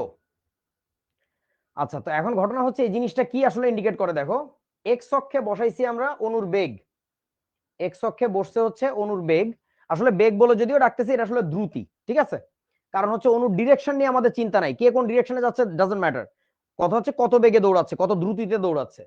আর ওয়াই অক্ষে বসানো হয়েছে নাম্বার অফ মলিকিউলস, হ্যাশ দিয়ে নাম্বার বোঝানো হচ্ছে আর কি। সো ঘটনা হচ্ছে কোন একটা স্যাম্পলে, স্যাম্পল মানে বুঝছো তো, কোন একটা গ্যাসের পাত্রে খেয়াল করে দেখা গেছে এইখানে আমাদের বেগ কি অনেক কম নাকি বেশি, বলুন তো গ্রাফে এখানে কি বসাইছি, বেগ কি অনেক কম না বেশি? কম। সো কম বেগের অণুর সংখ্যা কম না বেশি, সেটা হচ্ছে অনেক কম থাকে। একটা একটা গ্যাসের পাত্রে ঘুমাইতেছে মানে খুব আস্তে আস্তে মুভ করতেছে, এরকম অণুর সংখ্যাটাই কম। আচ্ছা, আবার এই দিকে যদি আসি তাহলে সেটা হচ্ছে অনেক হাই ভেলোসিটি, অনেক দ্রুত দৌড়াচ্ছে, সেই বেগে দৌড়ানোর অণুর সংখ্যাও না খুবই কম। দেখো অণুর সংখ্যা খুব বেশি না, অল্প। কিন্তু অধিকাংশ অণু কোন বেগে থাকে দেখো তো, অধিকাংশ অণু থাকে হচ্ছে এই যে মিডিয়াম একটা ভেলোসিটিতে, মধ্যম পন্থার একটা ভেলোসিটিতে থাকে। এই জায়গাটাতে হচ্ছে অধিকাংশ অণুই অবস্থান করতেছে। এইদিকে ওয়াকে কি বসেছে, অণুর সংখ্যা না, তো ওই জিনিসটা আর কি। তো এখন কথা হচ্ছে এই যে যে অণুটা, এই যে যে বেগটা, এইখানে যে বেগটা, এটার একটা বিশেষ নাম আছে, এটাকে বলে সম্ভাব্যতম বেগ। এটা একটু লিখে রাখো, এটাকে বলে সম্ভাব্যতম বেগ। কেন বলে সম্ভাব্যতম বেগ একটু পরে বুঝাচ্ছি। সম্ভাব্যতম বেগ, ঠিক আছে? ওকে, এটা কি, এটা না শিখলেও কি হবে, হ্যাঁ হ্যাঁ এটা শেখারই দরকার নেই, এটা বাদ দিয়ে দাও, বাদ দাও, তুমি কিছুক্ষণ বন্ধ করে বসে থাকো। আচ্ছা ইংলিশ কি স্যার, কোনটা? এটাকে বলে most probable velocity, most probable velocity, এই জন্য বলে হচ্ছে সিএমপি। এটাকে বলা হচ্ছে most probable, P R O B A B L E, most probable velocity, ঠিক আছে? সবচেয়ে সম্ভাব্যতম বেগ। বুঝাচ্ছি, কনসেপ্ট বুঝাচ্ছি আস্তে আস্তে আর কি। তো এই জিনিসটা না শুধু গ্যাসের ক্ষেত্রে যে কাজ করে তা না, আমি বাস্তব জীবনে দেখছি কোন একটা ক্লাসরুমের ক্ষেত্রেও কাজ করে। তোমাকে যত মেধাবীদের কলেজেই নিয়ে যাওয়া হোক অথবা যত গাধাদের কলেজে নিয়ে যাওয়া হোক, তুমি দেখবা কোন একটা ক্লাসরুমে খুব জিনিয়াস স্টুডেন্ট, এটার সংখ্যা অনেক বেশি থাকে না। এই যে এক্সট্রিম হাই ভেলোসিটির অণুর সংখ্যা খুব বেশি থাকে না। আবার একেবারেই মরাইডা মানে ওরে ফিরাইলেও উঠে পড়তে বসে না, এমন পোলাপাইনের সংখ্যাও খুবই অল্প থাকে। অধিকাংশ পোলাপাইন না মাঝারি সচেতনতার, যে হ্যাঁ পড়তে হবে আবার চিলও করতে হবে। তোমাকে যদি বুয়েটের সিএসসি সেকশন এতে নিয়েও বসায় দেই পড়ানোর জন্য, তুমি ওইখানে একই অবস্থায় দেখবা যে কয়েকজন আছে একেবারে এক্সট্রিম ঘুমাইন না, এই যে এই অবস্থায়। কয়েকজন থাকে অল্প কয়েকটা যে একেবারে সুপার জিনিয়াস, সারাদিন রিসার্চ নিয়ে ব্যস্ত। আর অধিকাংশ পোলাপাইনি না মিড লেভেলে, বুঝতে পারছো? এই আর কি। এখন হিন্দি কি হবে নানা? সম্ভাব্যতম বেগ, এটার হিন্দি কি হবে? সবসে আচ্ছা বেগ হ্যায়। আমি জানি না এটা কি হবে। আচ্ছা এখন কথা হচ্ছে শোনো তাহলে, গ্যাসের অণুর আমরা কয়েক প্রকার বেগ শেখা লাগবে, সবই ব্যাখ্যা করবো এক এক করে। আমি জাস্ট নাম শোনাচ্ছি। একটা হচ্ছে সিআরএমএস, এটা সবচেয়ে গুরুত্বপূর্ণ, সবচেয়ে গুরুত্বপূর্ণ কনসেপ্ট, একেবারে সবচেয়ে বাচ্চা কনসেপ্ট হচ্ছে এইটা, সি অ্যাভারেজ। আর একটা হচ্ছে সিএমপি, এই যে মোস্ট প্রবাবল ভেলোসিটি, সম্ভাব্যতম বেগ, ঠিক আছে? আর এটাকে মিন ভেলোসিটি বলছে কেন? তোমরা কি পড়ছো স্ট্যাটিস্টিক্সে, ওই যে 8 বা 9-10 ছিল মনে হয় তোমাদের, মিন মেডিয়ান মোড, গড় মধ্যক প্রচুরক। তো ওইখানে দেখো ওই যে তোমার মিন মিন ভ্যালু, মিন ভ্যালু মানে হচ্ছে গড় মান, ঠিক আছে। তো তোমার মিন মানে ওই যে হোয়াট ডু ইউ মিন, আবার মিন মানে নিচ, হাউ মিন ইউ আর, তুমি কত ছোট লোক, আবার মিন মানে কিন্তু গড়, ঠিক আছে। মিন শব্দের অনেক অর্থ আছে আর কি। তো এখানে আমরা এই তিন প্রকারের বেগ নিয়ে শিখবো, C average, most probable velocity, আর হচ্ছে সিআরএমএস। সিআরএমএস এর ফুল মিনিংটা কি? আরএমএস এর ফুল মিনিংটা হচ্ছে রুট, এম তে হয় হচ্ছে মিন ওই যে গড়, আর এস তে হচ্ছে স্কোয়ার, রুট মিন স্কোয়ার। এখন এই যে আরএমএস, এই বস্তু যে শুধু বেগের ক্ষেত্রে বের করা যায় তা না, যে কোনো র্যান্ডম ডেটা স্যাম্পলের ক্ষেত্রে বের করা যায়। এবং এই কারণে তোমরা দেখবা ফিজিক্স পড়ার সময় আইআরএমএস বলে একটা ব্যাপার শিখবা তোমরা, কারেন্টের ক্ষেত্রে বের করে। আরএমএস বলে একটা ব্যাপার শিখবা, যে তড়িৎ চালক বলেরও আরএমএস বের করে। আরএমএস একটা গাণিতিক হিসাবের ধরন, ঠিক আছে, এটা যে কোনো কিছুরই বের করা যায়। ওকে, সো এখন আমরা একটু এদের সূত্রগুলো দেখব, যে সূত্রগুলো কেমন। দেখো, গ্যাসের অণুসমূহের গড় বেগ, তোমার কাছে ধরো একটা গ্যাসের স্যাম্পল আছে, আমরা একটা ছবি আঁকি। ধরো গ্যাসের স্যাম্পলটা হচ্ছে এরকম একটা গ্যাসের পাত্র, সেই গ্যাসের পাত্রের মধ্যে গ্যাসের অণুগুলো আছে এরকম, বিভিন্ন অণু বিভিন্ন দিকে আছে। এখন বলো, এইখানে আমাদের প্রথম যে অণুটা, তার বেগ ধরে নিলাম c1, তারপর একটা c2, তারপর একটা c3, এরকম করে। এইটা এইটাকে কি নাম দেওয়া উচিত? এন তম অণু, তাহলে কি নাম দেওয়া উচিত, মানে এর বেগের মান কত লেখা উচিত? সিএন। এখন সিএন তো বুঝলাম, সেটা কি সি ছোট হাতের এন দিয়ে লিখবো নাকি সি বড় হাতের এন দিয়ে লিখবো, বলো কি লেখা উচিত? ছোট। আচ্ছা, একজন বলল বড় হাতের, জাকিয়া। মোহাম্মদ আরিয়ান সানবিম, ও আবার বলতেছে বড় হাতের। আচ্ছা, ভালো করে বুঝতো, একটু মনে করে দেখ, ছোট হাতের এন দিয়ে কি বুঝায় আর বড় হাতের এন দিয়ে কি বুঝায়, একটু মনে করে বলতো। ছোট হাতের এন মানে হচ্ছে মোল সংখ্যা। আমরা কি এখানে কোনো কারণে মোল সংখ্যা বের করতেছি, নাকি এক্স্যাক্টলি বলতেছি যে 400তম অণু, 522তম অণুর বেগ কি বুঝাচ্ছি? এখানে আসলে এক্সাক্ট নাম্বারটাকে বুঝাচ্ছি, এখানে মোল নাম্বারে কনভার্ট করতেছি না। So we shouldn't actually be writing small N. এটা এখানে আমাদের কোনোভাবে স্মল এন ইউজ করা উচিত না, কিন্তু আমাদের বইতে করে থাকে। তার কারণটা হচ্ছে জাস্ট লিখে দিছে আর কি, খেয়াল করে নাই। হ্যাঁ, এবং আমি আমাকে ছাড়া আর কাউকে দেখি নাই যেটা নিয়ে ভাবে আদৌ, বলে জাস্ট হইছে একটা নাম্বার দাও। ভাই, এরকম সায়েন্টিফিক রাশিগুলোকে ইচ্ছা হইলে একটা নাম্বার দিয়ে ফেলো, তার মানে তুমি আসলে একটা গন্ড মূর্খ। তুমি একদিন লেখছো এরকম যে পি এক্স স্কোয়ার, এটা ইকুয়াল টু কি লেখছো জানো? তুমি লেখছো এক্স কিউব বাই 3। সো কেউ যখন তোমার কাছে জানতে চাইছে যে এটা কেমনে হইলো, পরে বললা যে এটা দিয়ে তো আমি ইন্টিগ্রেশন সাইন বুঝাইছি। তোমরা এখনো মনে হয় ইন্টিগ্রেশন করা শিখো নাই। দেখবা যে ইন্টিগ্রেশন এক্স স্কোয়ার ডিএক্স, এটার মানে হচ্ছে এক্স কিউব বাই 3। সো তুমি বুঝাবা যে ইন্টিগ্রেশন সাইন দুনিয়া সবাই এমনি প্রকাশ করে, তুমি পি পি মানে ইন্টিগ্রেশন সাইন বুঝাইতেছো। মানে তোমার যখন মন চায় যা তাই যদি দিয়ে প্রকাশ করো, তুমি তো আসলে বিজ্ঞানের ছাত্র না, তুমি তো সাহিত্যের লোক, তুমি কবিতা চর্চা করো। হ্যাঁ, তুমি কবিতা লেখালো, তুমি চলে এসো আইসো বিজ্ঞানের জগতে, তোমার তো এখানে আসাই উচিত হয় নাই। তো তুমি একদিন এই যে গতি সূত্র লিখতেছো, গতি সূত্র কি লিখতেছো? B equal to A plus T into S. কেউ তো বুঝতেছে না তোমার লেখা কিছু, তুমি পরে বললে আরে বলদ, এই বি মানে হইতেছে বেগ, এই বি মানে হইতেছে বেগ, যেটা তোরা ভি দিয়ে লেখোস। এ মানে হইতেছে আদি বেগ, সেইটা তোরা ইউ দিয়ে লিখিস। এই টি মানে হইতেছে ত্বরণ, ত্বরণ, এইটাকে তোরা এ দিয়ে লিখিস। এস মানে হইতেছে সময়, যেটাকে তোরা টি দিয়ে লিখিস। সো বেসিক্যালি আমি লিখছি V equal to U plus T. এই জিনিস দেখা সবাই কি করবে জানো? ও মোর খোদা, এইয়া কই আ টপপট করে মরে পড়ে থাকবে এই জায়গায়। তুমি তো নিজেরা নিউটন আইনস্টাইনের আপন বাতিজা দাবি করতেছো, তুমি যখন যেটা মন চায় তখন সেটা কেন লিখতেছো? এই কাণ্ড করবা তো তুমি মরবা। তোমাদের বইতে স্যাররা করে কারণ তাদের পরীক্ষা শেষ, তার এখন আর পরীক্ষা দেওয়ার সময় নেই, তার যা মন চাইছে সে লিখে দিছে। বাট তুমি ছাত্র, তুমি যদি তোমার নিজের পড়াশোনাটাকে গুছায় না নাও, ক্ষতিতে পড়বা। তুমি পরীক্ষার হলে বসে না সব আগডুম আগডুম করবা যে কাকে কি দিয়ে প্রকাশ করতেছি। যাই হোক, অনেক কথা বললাম এটা নিয়ে, এটা মাথায় রেখো, বিশ্বাস করো scientific notation is a very important thing. তোমাদেরকে কোনো একদিন নিকোলাস বোরবাকির গল্প শোনাবো, যদি কেউ পারো নিজেরা গুগল করে শিখে নিও নিকোলাস বোরবাকি কে ছিল এবং তার অবদানের কারণে, যদি এরকম কোনো ক্যারেক্টার আদৌ ছিল কিনা আমরা জানি না, এই নামটা প্রচলিত। এই লোকটার অবদান ছাড়া বা এই কাল্পনিক চরিত্রের অবদান ছাড়া আজকে আমরা যেখানে দাঁড়ায় আছি এখানে থাকতে পারতাম না। বুঝেছো? We are just so forgetful. Anyway, so C1 C2 C3 করে এই অণুটার বেগ ধরে নিলাম Cn। তাহলে এখন নরমাল গড় বের করে কিভাবে, সেটা বের করার সিস্টেমটা হচ্ছে আমরা এখানে লিখব যে C1 plus C2 plus dot dot dot কোন পর্যন্ত যাব, Cn পর্যন্ত যাব।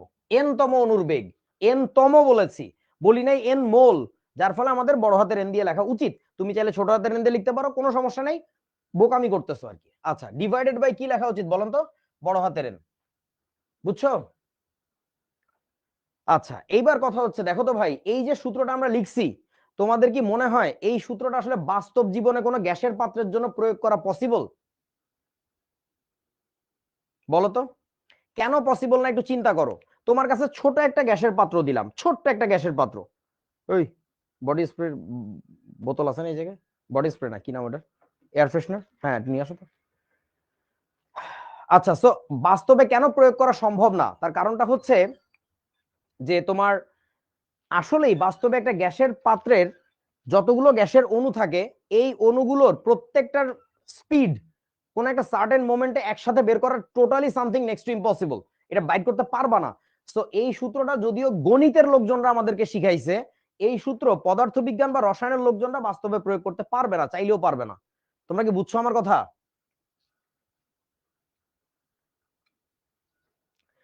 এই জন্য গণিতকে বলা হয় অ্যাবস্ট্রাক্ট সায়েন্স। অ্যাবস্ট্রাক্ট সায়েন্স বুঝো, বাংলায় বলে বিমূর্ত বিজ্ঞান, অর্থাৎ বৈজ্ঞানিক অযৌক্তিক কথা বলতেছে না, কিন্তু বাস্তবে করতে পারবে কিনা জানি না, মানে বিমূর্ত একটা ধারণা। কিন্তু পদার্থবিজ্ঞান এবং রসায়ন এদেরকে বলা হয় হচ্ছে তোমার ফিজিক্যাল সায়েন্স, অর্থাৎ বাস্তব জগৎ নিয়ে কাজ করে আর কি, যুক্তিটাকে বাস্তবে ফেরত আনে, ঠিক আছে? এই আর কি। তো তখন ফিজিক্সের লোকজনরা একটা অ্যামেজিং ফর্মুলা বানাইছে, কেমিস্টদের ক্রেডিট না, এটা এটা ফিজিসিস্টদের ক্রেডিট। সো সেই জিনিসটা হচ্ছে root over 8RT divided by pi M, 8RT divided by pi M. এবং এই জিনিসটা কিভাবে আসে সেটার প্রমাণ তোমাদের ফিজিক্স বইতে একটু ধারণা দেওয়া আছে, করা নাই, করে দেওয়া আছে হচ্ছে এইটার প্রমাণটা। ওইটার প্রমাণটা একটু ঝামেলা যদিও, বাট এটার একটা আইডিয়া পাবা তোমরা ফিজিক্স বই থেকে। ফিজিক্সে তোমাদের একটা অধ্যায় আছে, নাম হচ্ছে আদর্শ গ্যাস। ওই চ্যাপ্টার যখন মাসুর পড়াবে তখন এটার প্রমাণটা অনেক মজা করে দেখাবে আর কি, ঠিক আছে? সো আপাতত জাস্ট এটা জেনে রাখো যে এই ফর্মুলা অ্যাপ্লিকেবল কিনা, আনসার হচ্ছে এটা অ্যাপ্লিকেবল। কারণ গ্যাসের টেম্পারেচার লাগবে শুধু এখানে তোমার, আর এর মান তো মুখস্থই থাকে। এম এর মান হচ্ছে কি ওই গ্যাসের মোলার ভর, পায়ের মান সবাই জানে, এইটের মানও জানে, এইটের মান তো 8, বুঝছো আমার কথা? আর দিয়া কি বোঝাই একটা ইন্ডিকাট করে দেন লিপি, কলিজা। আর এর মান দিয়ে কি বোঝায় এটা যদি এখনো না বোঝো তাহলে এই ক্লাস আর করার দরকার নাই, বুঝেছো? আর এর মান দিয়ে বোঝায় গ্যাসের কি, মোলার গ্যাস ধ্রুবক, গ্যাসের ধ্রুবক।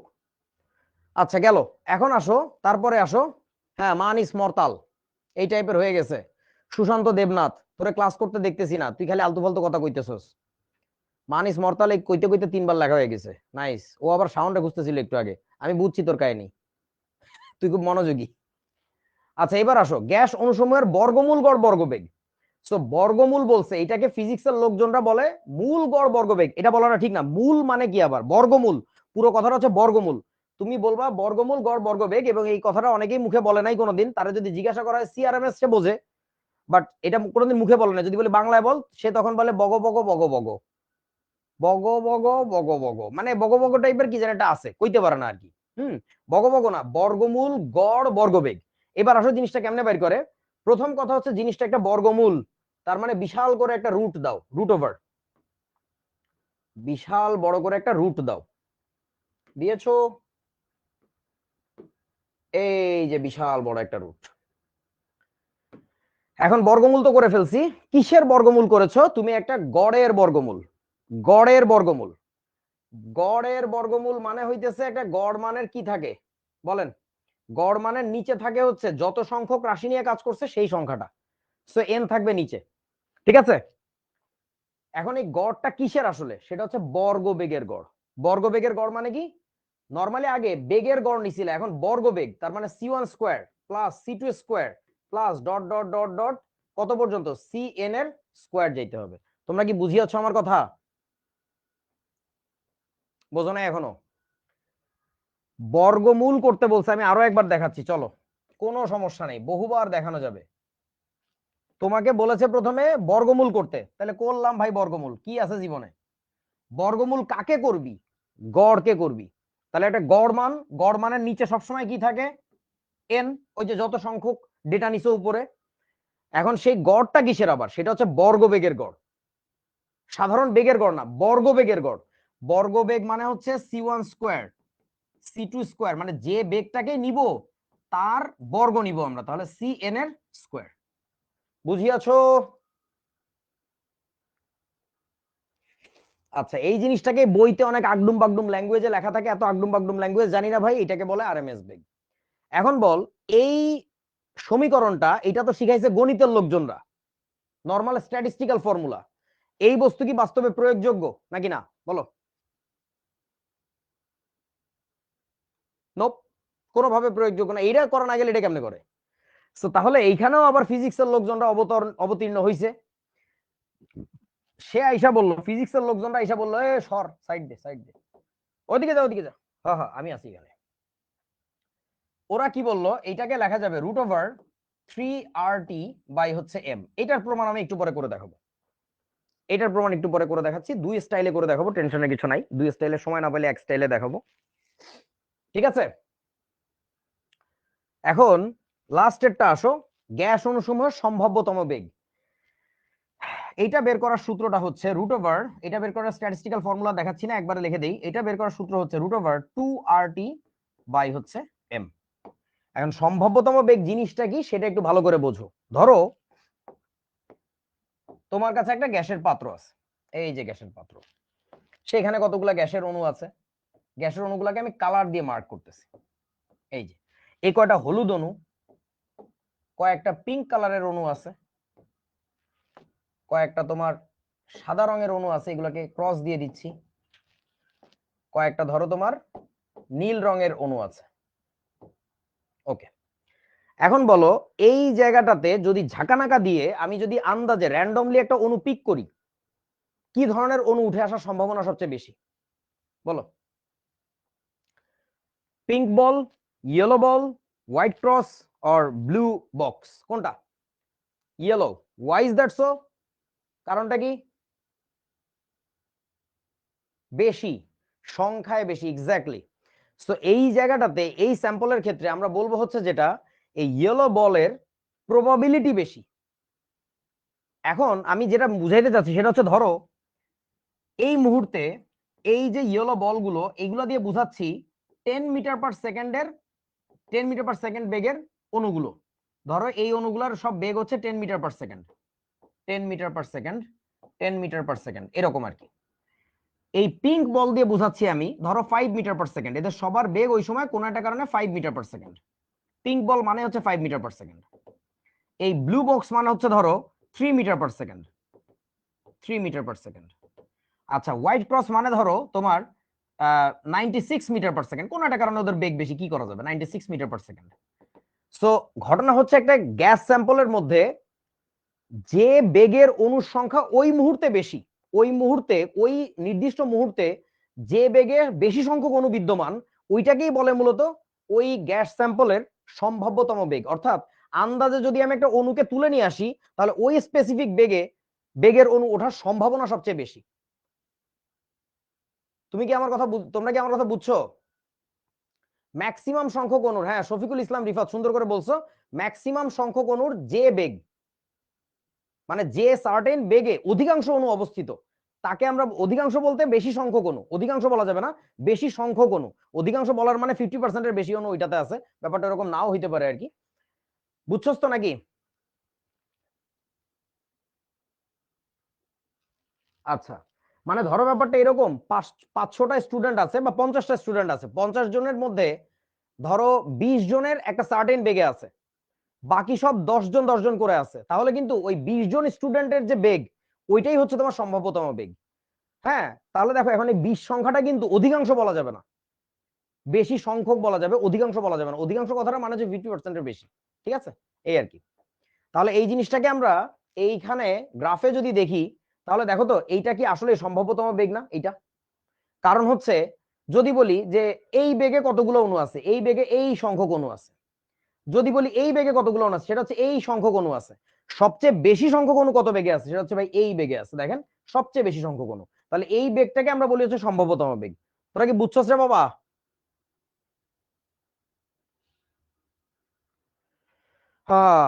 So that's it. এখন কাহিনী হচ্ছে সবচেয়ে বেশি কাজে লাগবে হচ্ছে কোনটা, তোমাদের সিআরএমএস। সিআরএমএস বের করার সূত্রটা হচ্ছে, আমি আরো একবার একটু লিখে দিই এখানে, প্র্যাকটিস হয়ে যাক, মুখস্থ হয়ে যাক। √3RT/m। সি এভারেজ এটা বের করার সূত্র হচ্ছে √8RT/πm। আর সিএমপি বের করার সূত্রটা হচ্ছে √2RT/m। Look at the formulas, সবগুলোরই প্যাটার্ন একই, স্টাইল একই, ঠিক আছে? আচ্ছা, এখন চলো বন্ধু, প্রমাণ দাও। কিসের প্রমাণ? এই যে সিআরএমএস দেখেছিলাম একটু আগে, সিআরএমএস এইটা মানে হচ্ছে √3RT/m। এটা কিভাবে আসলো সেটা একটু দেখাও, চলো দেখাই। চলো বন্ধু,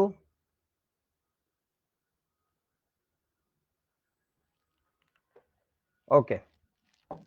সেটা হচ্ছে দেখো, আমরা গ্যাসের গতীয় সমীকরণে একটু চলে যাই। গ্যাসের গতীয় সমীকরণ থেকে পাই কি পাই, পিভি ইকুয়ালস 1/3 বড় এম ছোট এন সিআরএমএস স্কোয়ার। শিখছিলাম না আমরা এখানে? হ্যাঁ, মোহাম্মদ জিহাদ, তুই এই মুভি দেখছস? বাহ। এক্সট্রাকশন নামে একটা মুভি ছিল, ওই মুভিতে হচ্ছে ওই কথায় কথায় খালি কইতে প্রমাণ দাও, প্রমাণ দাও। তো এটা একটা মিম হয়ে গেছিল আর কি, ওইটা নিয়ে আমি লিখছিলাম, তো এটা অনেকে ধরতে পারে না মিমটা, সেটা লিখছি আর কি। হ্যাঁ, থরের নায়কটা আর কি, ওর নামটা ভুলে গেলাম, খুব হ্যান্ডসাম, আমার ভালো লাগে। আচ্ছা, তো এখন কথা হচ্ছে এর পরের লাইনে আমরা কি করতে পারবো, দেখো এখান থেকে সিআরএমএস টা বের করি। সিআরএমএস এটা ইকুয়াল টু কি আসবে, এই থ্রিটা পাশে গুণ হয়ে যাবে, তাহলে হবে হচ্ছে 3PV বাই হচ্ছে বড় এম ছোট এন, এই পুরোটার উপরে একটা রুট যাবে।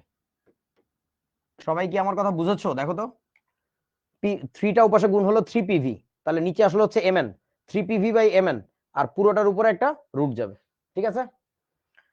আচ্ছা, এখন একটা কাজ করি, এই যে রাশিটা আছে এটাকে একটু মানুষ করার চেষ্টা করি। সেটা হচ্ছে আমরা একটা জিনিস শিখছিলাম না, পিভি ইকুয়াল টু এনআরটি। তাহলে আমরা কি বলে দিতে পারি পরের লাইনে, সেটা হচ্ছে CRMS should be equal two √3PV এর জায়গায়, এই পিভি এর জায়গায় লিখতেছি এনআরটি। এন মোল গ্যাস আছে তোমার কাছে, কোন একটা certain amount of gas, doesn't matter, divided by, তাহলে থাকলো হচ্ছে বড় হাতের এম ইন্টু ছোট হাতের এন। এখন খেয়াল করতে ভাই কি হয়েছে এখানে, উপরের এন নিচের এন কাটে, তার মানে হচ্ছে কতগুলো গ্যাসের অণু নিয়ে কাজ করতেছে তার উপরে কিছু আসে যায় না, দে ক্যান্সেলস ইচ আদার। তোরা কি বুঝছিস আমার কথা? কাহিনী হচ্ছে কতগুলো গ্যাসের অণু নিয়ে কাজ করতেছি তাতে কিছু আসে যায় না, এই টাইপের প্যাচ কিন্তু পরীক্ষায় লাগাবে। বলবে তোমার 100টা অণু নিয়ে কাজ করতেছে, কখনো 200টা অণু নিয়ে, কখনো বলবে 3 মোল অণু নিয়ে কাজ করতেছে। অ্যাকচুয়ালি ওখানে মোল নাম্বার বসানোরই জায়গা নাই, ওইখানে যত সংখ্যক অণু নিয়েই কাজ করুক ডাজন্ট ম্যাটার, সবার জন্য একই জিনিস, ঠিক আছে? আচ্ছা, তাহলে ফর্মুলাটা মনে হয় প্রমাণিত হয়ে গেছে, দেখতে পাচ্ছেন। তার মানে হচ্ছে CRMS can be written as √3RT divided by হচ্ছে m। এই যে একটা গ্যাসের পাত্রে যতগুলোই গ্যাসের অণু থাক না কেন, এই যে যতগুলোই গ্যাসের অণু থাক না কেন, সেটা যদি n মোল হয়, ধরে নিলাম এখানে n মোল গ্যাসের অণু ছিল, সো ফরসে এখানে হচ্ছে তোমার কাছে কি ছিল, n মোল গ্যাসের অণু ছিল, তাদের জন্য হচ্ছে ফর্মুলাটা এরকম √3RT/m, যেক্ষেত্রে m হচ্ছে গ্যাসের মোলার ভর আর t হচ্ছে গ্যাসের টেম্পারেচার। বুঝেছিস? ওকে। এর আরো একটা প্রমাণ আছে, সেই প্রমাণটা বেশি সুন্দর, দেখি তোরা যদি বাকিটা মনোযোগ দিয়ে শুনিস তাহলে আমি ওই প্রমাণটাও দেখাই দিব আর কি। যদিও স্লাইডে নাই, আমি এক্সট্রা স্লাইড নিয়ে দেখাই দিব যে এই সিআরএমএস এর অ্যাকচুয়াল ব্যাখ্যাটা, ঠিক আছে? এই আর কি। আচ্ছা, এখন আসো অঙ্ক টঙ্ক করি আমরা একটু। সেটা হচ্ছে তোমাকে বলেছে কক্ষ তাপমাত্রায়, উচ্চারণটা আসলে কক্ষ, আমরা বলে ফেলি কক্ষ, যাই হোক হইলো আর কি। কক্ষ তাপমাত্রায় কিছু পরিমাণ কার্বন ডাইঅক্সাইড অণুর, দেখছো খেলাটা দেখছো কত বড় তামসাম করছে এই জায়গায়, কিছু পরিমাণ, বাবা রে বাবা, পাশের বাসার ভাবির মতো কিছু পরিমাণ, বাউরে, যত পরিমাণ হবে হোক তাতে আর কি রে। কিছু পরিমাণ কার্বন ডাইঅক্সাইড অণুর বর্গমূল গড় বর্গবেগ নির্ণয় করো। চলো করি বন্ধু।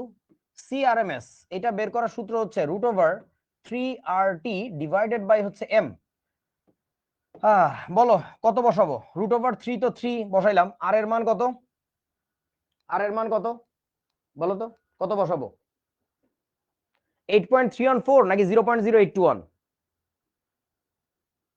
ফারাহ বলছে 0.082, ইফতেখার বলছে 8.314। আচ্ছা, সো এখন এসআই ভার্সেস লিটার অ্যাটমসফিয়ারে মারামারি হবে নাকি? কতিপয় অশিক্ষিত জনতা নিয়ে বসিয়েছি। আচ্ছা, লক্ষ্য করো ছোট্ট বন্ধু, তোমাদেরকে একটা জিনিস শিখাইছিলাম একক রূপান্তরের ক্লাসে। whenever you have to find out something like velocity, energy, সেসব ক্ষেত্রে লিটার অ্যাটমসফিয়ারে থাকা যায় না, কারণ ভেলোসিটির যে এককটায় আমরা অভ্যস্ত, মিটার পার সেকেন্ড, সেই এককটা কিন্তু এসআই পদ্ধতির। লিটার অ্যাটমসফিয়ার পদ্ধতিতে বেগের কিন্তু কোনো একক নাই, এনার্জির একক নাই, মনে পড়ে? সুতরাং তোমার যেহেতু এখানে বেগ বের করতে হচ্ছে, you must move on to the SI unit, SI system, তা নাহলে কিন্তু কাজ হবে না। সো তাহলে এখানে অবশ্যই বসাইতে হবে হচ্ছে তোমার 8.314। ভেবে রেখো, জেনে রেখো, এই প্রত্যেকটা সূত্র, এই যে এখানে যতগুলো সূত্র শিখছি, এই সবগুলা সূত্রে আর এর ভ্যালু হচ্ছে এসআই তে। প্রতিটা সূত্রে আর এর ভ্যালু হচ্ছে এসআই তে, কারণ সবগুলা সূত্রই কাজ করে বেগ নিয়ে। যে ধরনের বেগই হোক, গড় বেগ হোক, আরএমএস বেগ হোক, সম্ভবতম বেগ হোক, বেগ তো বেগ মানেই এসআই পদ্ধতিতে আমরা বাইর করলে ভালো হয়। অথবা আরেক কাজও করতে পারো, এগুলো অবশ্যই সিজিএস এও করতে পারো, তখন আসবে সেন্টিমিটার পার সেকেন্ডে, আর এক হাস্যকর কাহিনী। যাই হোক, ওকে, সো 8.314 ইনটু টেম্পারেচার বসাবো আমরা। বলো টেম্পারেচার কত? কক্ষ তাপমাত্রা। কক্ষ তাপমাত্রা মানে কত? 298 kelvin, divided by M. Carbon ডাই অক্সাইডের এম কত? আণবিক ভর, আণবিক ভর কত বসাবো? আণবিক ভর তো না, এক বলো দেখো, 32, ছাগলের নাতি, 44। বসায় তাড়াতাড়ি ক্যালকুলেট করে দেখো তো কত আসে। 3 ইন্টু 8.314 ইন্টু হচ্ছে 298 ডিভাইডেড বাই 44, যেটা আসে এটার রুট কত আসে?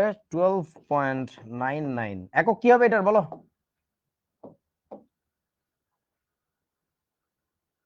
কেমনে 411.005 আসে?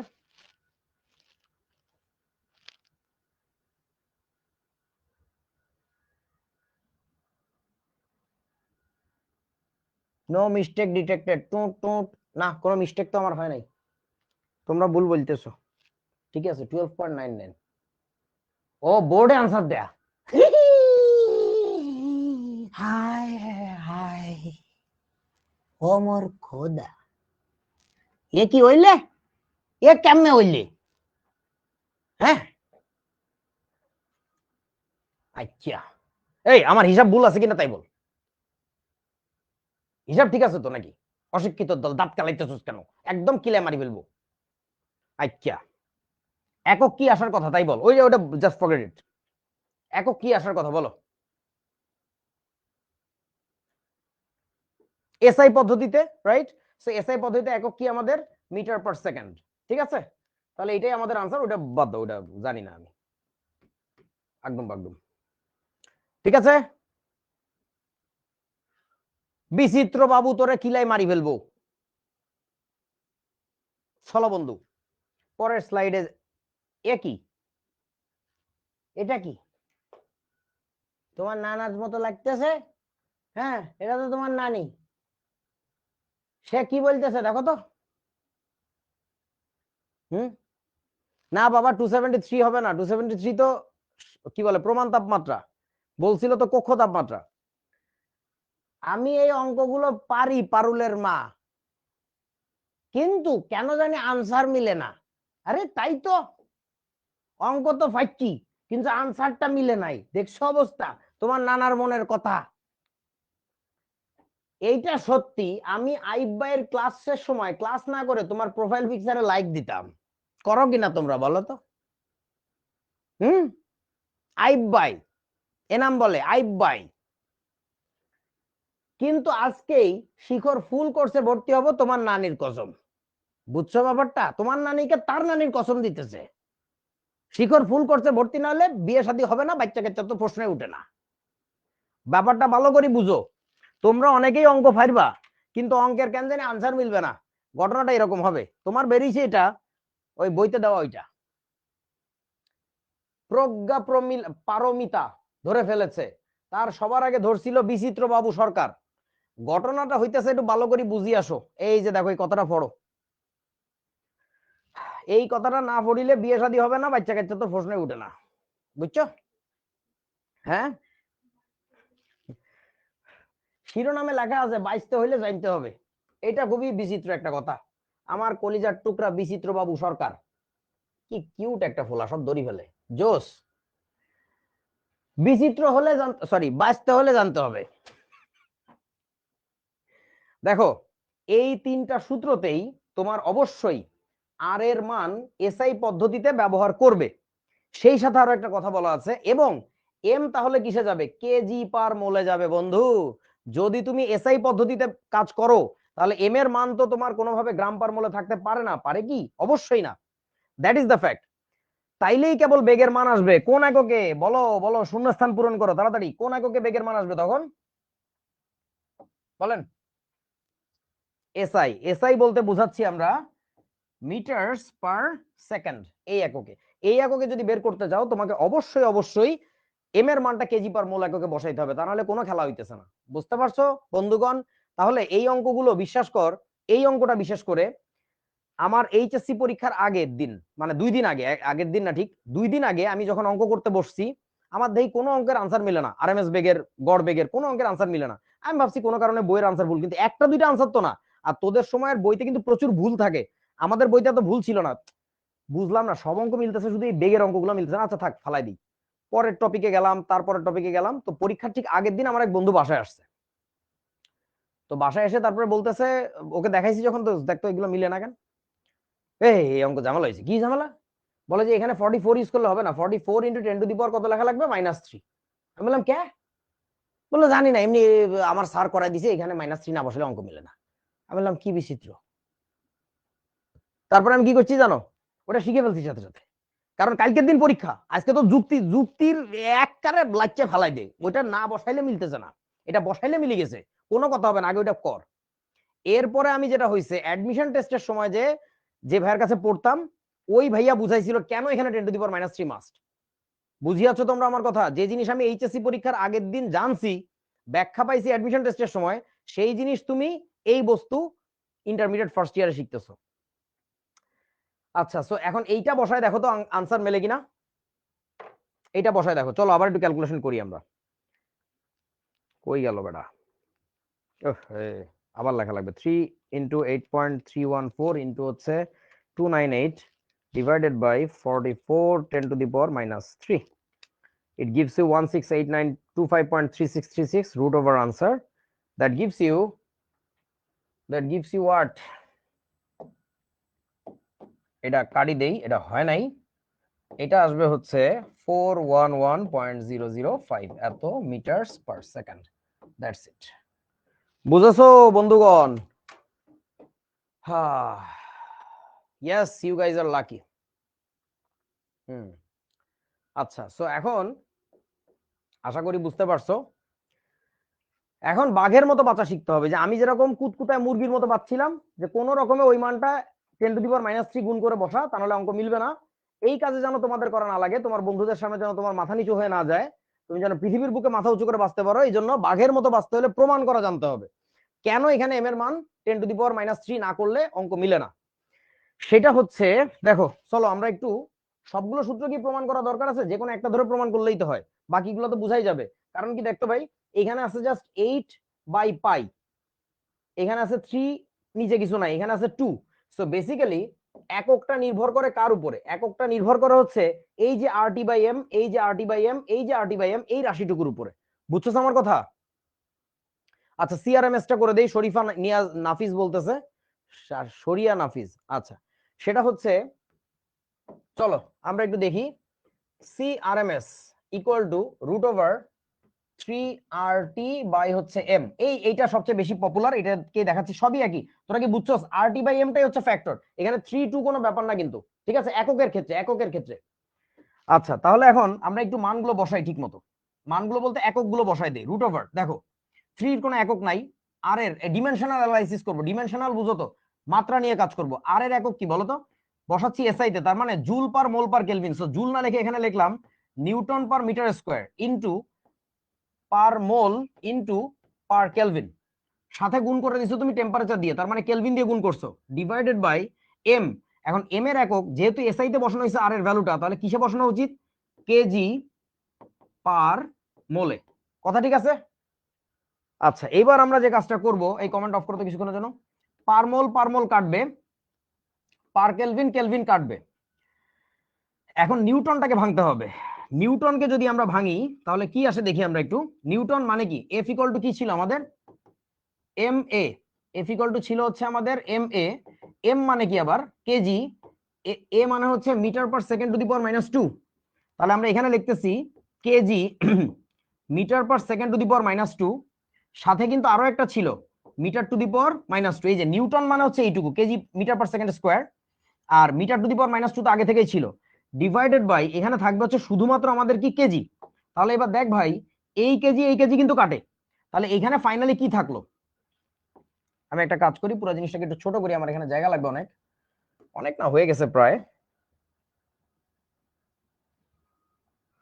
একটু ছোট হও বন্ধু, তুমি এত বড় হয়ে গেছো কেন? চলে এসো, একটু সরো। ওকে, সো আমরা এখানে একটা কাজ করি, সেটা হচ্ছে রুট ওভার থাকলো, কেজি তো কম, তাহলে মিটার, মিটার আর মিটার টু দি পাওয়ার -2, তাহলে কত হয়? Metre, sorry, metre to the power -1 থাকে না? আমার লেখা কি ঠিক আছে? হিসাব নিকাশ ঠিক আছে তো নাকি? নিউটন পার মিটার স্কয়ার, হ্যাঁ ঠিকই তো আছে। তাহলে থাকে হচ্ছে মিটার টু দি পাওয়ার -1, সাথে কি থাকে? Second to the power -2। এটা হচ্ছে তোমার সিআরএমএস। এই আমার হিসাব কি ঠিক আছে তো নাকি? কমেন্ট অন করে দেখি। ও, আমি একটু ভুল করছি এই জায়গায়, সরি সরি সরি, তাই তো কই এলোমেলো লাগতেছে কেন, সরি। এইখানে আর এর একক হচ্ছে তোমার কি? আর এর একক হচ্ছে joule per mole per kelvin. Joule মানে তো নিউটন পার মিটার স্কয়ার না, মাথায় এলোমেলো হয়ে গেছে। এটা মানে হচ্ছে newton metre, sorry sorry sorry sorry, ভুল করছি, হ্যাঁ রাইট। তাহলে এখানে আমরা নিউটন মিটার লিখবো, নিউটন মিটার, দুঃখিত। তাহলে জুলের জায়গায় লিখবো হচ্ছে নিউটন মিটার, আর হ্যাঁ এবার ঠিক আছে। তাহলে এবার তোমার কি হবে? নিউটনের জায়গায় লিখবো হচ্ছে, আচ্ছা এইখানে একটু এডিট হবে, এটা হবে শুধুমাত্র মিটার, এটা হবে শুধুমাত্র মিটার, শুধুমাত্র মিটার। তাহলে এখন কি থাকে? মিটার আর মিটার গুণ করলে হবে হচ্ছে মিটার স্কোয়ার। তাহলে এখানে থাকবে হচ্ছে মিটার স্কোয়ার, আর সেকেন্ড টু দি পাওয়ার থাকে হচ্ছে -2। তাহলে এটাকে রুট করলে কি থাকে বলেন তো? মিটার স্কোয়ারের রুট হবে হচ্ছে শুধু মিটার, আর সেকেন্ড টু দি পাওয়ার -2 কে রুট করলে হবে মিটার পার সেকেন্ড, এটা। সো সিআরএমএস এর বেগ মিটার পার সেকেন্ড, বুঝিয়াছো?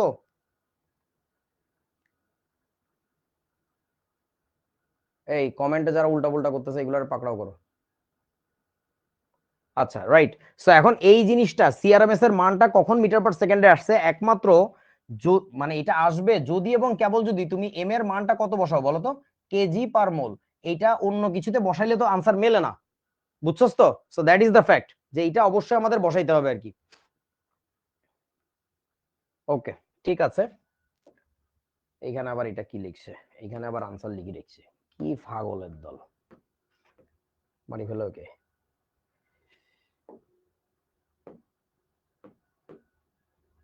হুম, ওকে, পরের স্লাইডে যাই চলো। -5 ডিগ্রি সেলসিয়াস তাপমাত্রায় হাইড্রোজেন অণুর গড় বেগ বাইর করো। গড় বেগ বাইর করতে বলছে, গড় বেগ। সো সি এভারেজ, এটা is equals to √8 RT by হচ্ছে ছিল পাই এম। √8, তো 8, আর এর মান বসাবো 8.314 বলেছিলাম, টেম্পারেচার বসাবো -5 ডিগ্রি সেলসিয়াস, মানে কত জানি হয় 73 থেকে 70 থেকে আরো 2 বাদ দিলে 68, তাহলে 268 কেলভিন, ডিভাইডেড বাই পাই এর মান হচ্ছে 3.1416 ইন্টু এম। এম মানে কত লিখবো বলো? হাইড্রোজেন অণু, তাহলে কি লিখবো? এই বন্ধ হয়ে গেছে, এম এর মান কত লিখবো বলো? হাইড্রোজেন গ্যাসের এম মোলার ভর কত?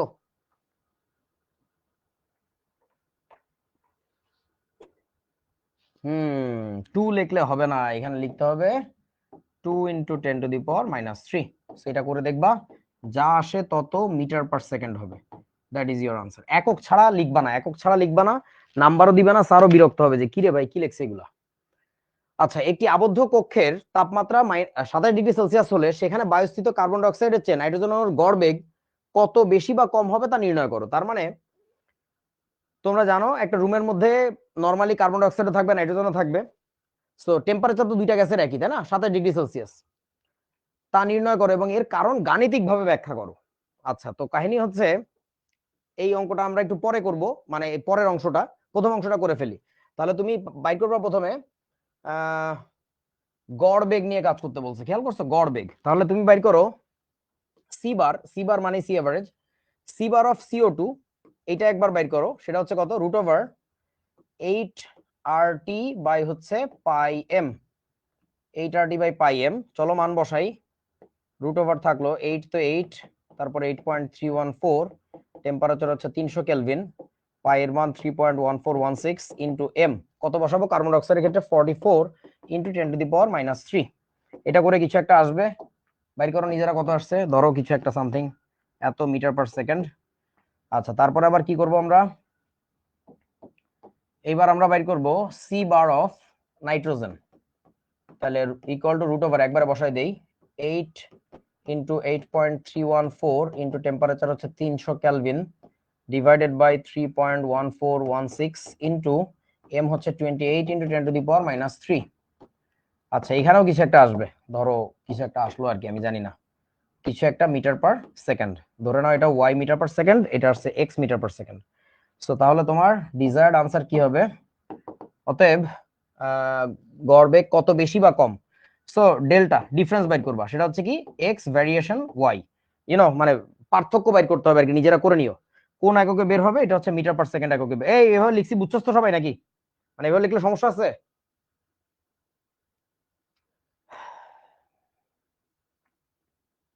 হুম। আচ্ছা, এবার এর কারণ গাণিতিক ভাবে ব্যাখ্যা করো। তো এর কারণটা পরে ব্যাখ্যা করতেছি, একটু পরে। আসো আগে আরেকটা অঙ্ক করি। এইটা হচ্ছে তোমার বুয়েটে আসা একটা অবজেক্টিভ প্রশ্ন, এটার আগে উত্তর দাও। এইটার উত্তর যদি দিতে পারো, তাহলে হচ্ছে বুঝবো যে মাথার মধ্যে কিছু হ্যাজ, সামথিং হ্যাজ। কত ডিগ্রি তাপমাত্রায়? ডিগ্রি শব্দটা বলার মানেই হচ্ছে ডিগ্রি সেলসিয়াস। ও মোর খোদা, এটা কি হইলো? কত ডিগ্রি তাপমাত্রায়? ডিগ্রি মানেই হলো ডিগ্রি সেলসিয়াস।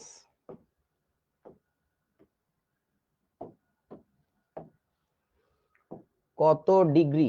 ডিগ্রি মানেই হলো কি বলছি, ডিগ্রি সেলসিয়াস বুঝায়, ক্যালভিনের সাথে কিন্তু ডিগ্রি বলে না। সো কত ডিগ্রি তাপমাত্রায় অক্সিজেন অণুর আরএমএস বেগ 48 ডিগ্রি সেলসিয়াস তাপমাত্রায় কার্বন ডাই অক্সাইড অণুর আরএমএস বেগের সমান হবে? দুইটা সমান হবে। আচ্ছা, ঘটনা হচ্ছে আমি এটার অঙ্ক না করেই বলে দিতে পারবো সঠিক উত্তর এটা। Correct answer -39.45 degree Celsius. এই টেকনিকটা যদি শিখতে চাও তাহলে কথাগুলো মনোযোগ দিয়ে শোনো।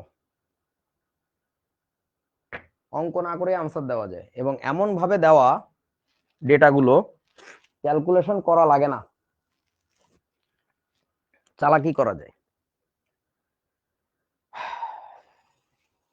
কি মনে হয় আমি উবু 10-20 গুনছি?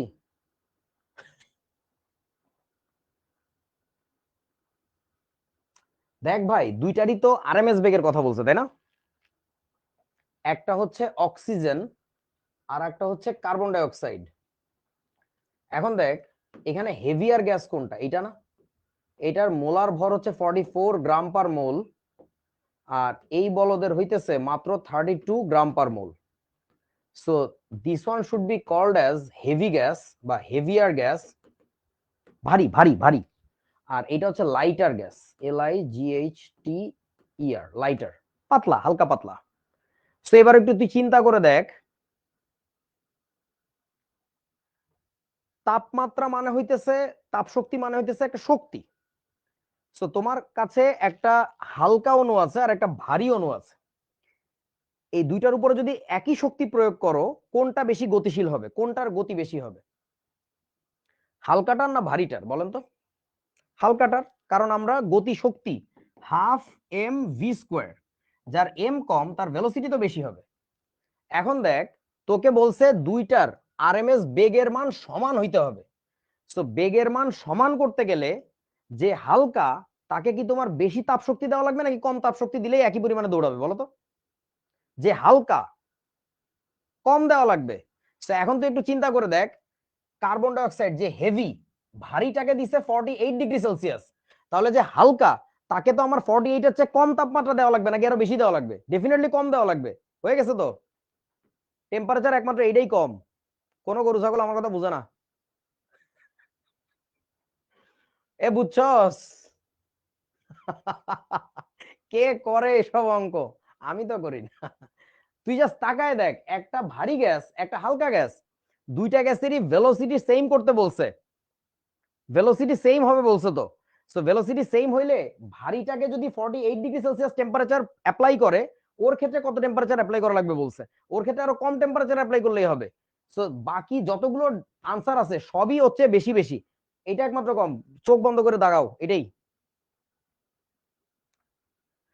হ্যাঁ, এখন কাহিনী হচ্ছে যদি তুমি অঙ্ক করে দেখতে চাও তাহলে এই অঙ্কটা কেমনে হবে?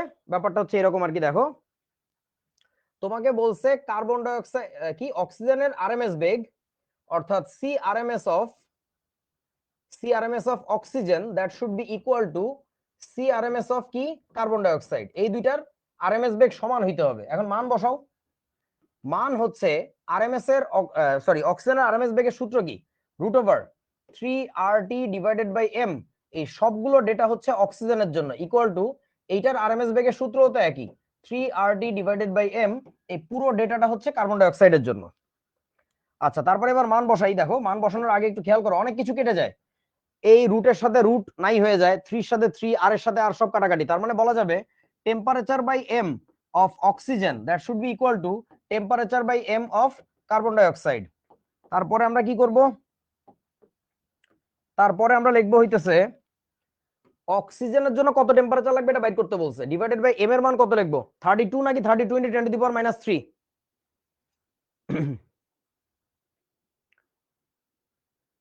32 নাকি 32 ইনটু 10⁻³ কোনটা? সেকেন্ডটা। আচ্ছা শোনো, এখানে আমি 32 বসাবো। কেন বসাবো একটু ভাবতে থাকো, মাথার চুল ছিঁড়তে থাকো যে কেন এখানে 32 বসাইতেছে। আচ্ছা, এইবার কার্বন ডাইঅক্সাইডের জন্য টেম্পারেচার ছিল 48 ডিগ্রি সেলসিয়াস, তার মানে আমরা ওইটাকে যদি ক্যালভিনে কনভার্ট করি 48 প্লাস 273, এটা আসে 321। 321 আর এম, এম কত? 44। সো ঘটনা হচ্ছে টি এর মান কত আসবে? 321 ইন্টু 32 ডিভাইডেড বাই হচ্ছে 44। এইটা করলে আসবে হচ্ছে 233.4545 এত কেলভিনে আসছে। তাহলে ডিগ্রি সেলসিয়াসে কত? Minus minus 273। এইটা করলে আসে হচ্ছে -39.54 ডিগ্রি সেলসিয়াস। এই যে তোমার অঙ্ক করলে আনসার বেরোয় এভাবে। বাট তুমি যদি একটু চালাকি করো তোমার কোনো কিছু করা লাগবে না। আচ্ছা হ্যাঁ, কাহিনী হচ্ছে এখানে 32 ইন্টু 10⁻³ না লেখার কারণটা হচ্ছে এটা একটা হোমোজেনাস ইকুয়েশন হয়ে গেছে। ইন্ডিভিজুয়ালি এই পার্টটা নন হোমোজেনাস, কিন্তু যখন এইটা ইকুয়াল টু এটা লেখা হয় it becomes a homogeneous equation. So তোমরা বুঝতেছো, তোমাদের সেই যে বেসিক ক্লাসে হোমোজেনাস নন হোমোজেনাস ইকুয়েশন শিখাইছিলাম, সেই বস্তু তোমার কত হেল্প করতেছে কত জায়গায়। তোমরা কি বুঝিয়াছো আমার কথা? This is what we call basics. এক বেসিক নলেজ তোমার বহু জায়গায় স্মার্ট হিসাবে প্রমাণ করবে, বিভিন্ন জায়গায় তুমি শর্টকাটে লাভ দিয়ে বেরিয়ে যেতে পারবা। এবং এটা আসলে না বুঝে শর্টকাট না, এটা কিন্তু বুঝে শুনে গাণিতিক যুক্তি বুঝে শুনে কাজ করা। ঠিক আছে? আচ্ছা, সো ঘটনা হচ্ছে এটাই কারেক্ট আনসার ছিল, যেটা আমরা চোখ বন্ধ করে দেখাই দিয়েছি, ওইটাই কারেক্ট আনসার। ওকে, এই লিপি মেয়েটা এত ফালতু, প্রথম থেকে আগডুম বাগডুম কমেন্ট করতেছে, কয় ছুটি দেন পড়বো, কলেজ আছে। তোরে কি এই যা বাইন্দা রাখছে? অনলাইন ক্লাসের তো এই সুবিধা, তুই ক্লাস করবি না, তুই চলে যা, তুই চলে যা, পরে রেকর্ডেড ক্লাস দেখে নিস। কিন্তু মানে ধর কি বলে, একটা বিয়ের মজলিসে খাইতে বসছিস, তো অনন্যার বিয়ে হচ্ছে আমাদের, তো খাইতে বসে এখন এক টেবিলে তো 10-12 জন খাইতে বসে। তো তোর কোথায় যাওয়ার ট্রেন আছে, তো তুই উঠে বলতেছিস এ ভাই খাওয়া দাওয়া বাদ দেন তো, আমার ওইখানে যাইতে হবে। হ্যাঁ, মানে কি, তোর খাইতে ভাল লাগতেছে না, তুই চলে যা, তোর ব্যস্ততা আছে, তুই চলে যা, তুই কেন সবার খাওয়াটা নষ্ট করতেছস? এইটা হচ্ছে গ্রামের চাচাতো বোন লিপি, জিসিবি। আসো, এ কে করবে এই অঙ্ক? আচ্ছা এই অঙ্কে একটা প্যাচ আছে, বলো তো কি প্যাচটা কি? এই অঙ্কে অনেকেই কনফিউজড হবে। 35 ডিগ্রি সেলসিয়াস তাপমাত্রার একটি হিলিয়াম অণুর বর্গমূল গড় বর্গবেগ নির্ণয় করো। ও এখানে তো সুন্দর বাদাম আছে, ছুইলে রাখছে রনি খাই। হ্যাঁ এক্সপেরিমেন্টে ব্যবহার করছে, মানে এটা পবিত্র বাদাম।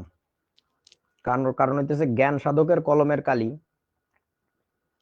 শহীদের রক্তের চেয়ে উত্তম, আল হাদিস।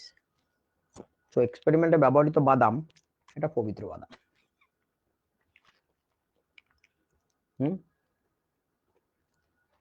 হঠাৎ করে বাদাম খাওয়ার সময় মনে হইতেছিল আমি তো রোজা, এটা মনে হওয়ার কারণটা কি? রমজান মাস তো এখনো বহু দূরে। যাই হোক, ইমানদার মানুষ এরকম হয়।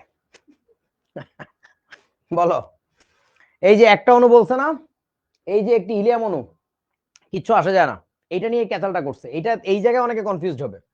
তাহলে আরএমএস বেগ বের করতে বলছে, তাহলে সিআরএমএস ইকুয়াল টু কি লিখবো আমরা? √3RT বাই হচ্ছে এম ইকুয়াল টু √3 বসাইলাম 8.314। উফ টায়ার্ড হয়ে গেছি, ঘোড়ার ডিম লিখতে লিখতে। 35 ডিগ্রি সেলসিয়াস মানে কত আল্লাহ জানে। 35 প্লাস হচ্ছে 273, 308 কেলভিন বাই হচ্ছে এম কত? হিলিয়াম, হিলিয়ামের কত হবে? 4 into 10⁻³ that's your answer in metre per second. কোনো ব্যতিক্রম নাই, একটা অণু হোক আর 100টা অণু হোক সেম অঙ্ক। পরের অঙ্ক। আচ্ছা, more forms of the velocity formulas, এটা একটু দেখে রাখো। সেটা হচ্ছে যে তোমরা একটা জিনিস শিখছো নিশ্চয়ই। আরে এখানেও আনসার চলে এসেছে, এই গোড়ার ডিমটা কেন যে ডিলিট করে নাই এটাই বুঝতে পারতেছি না।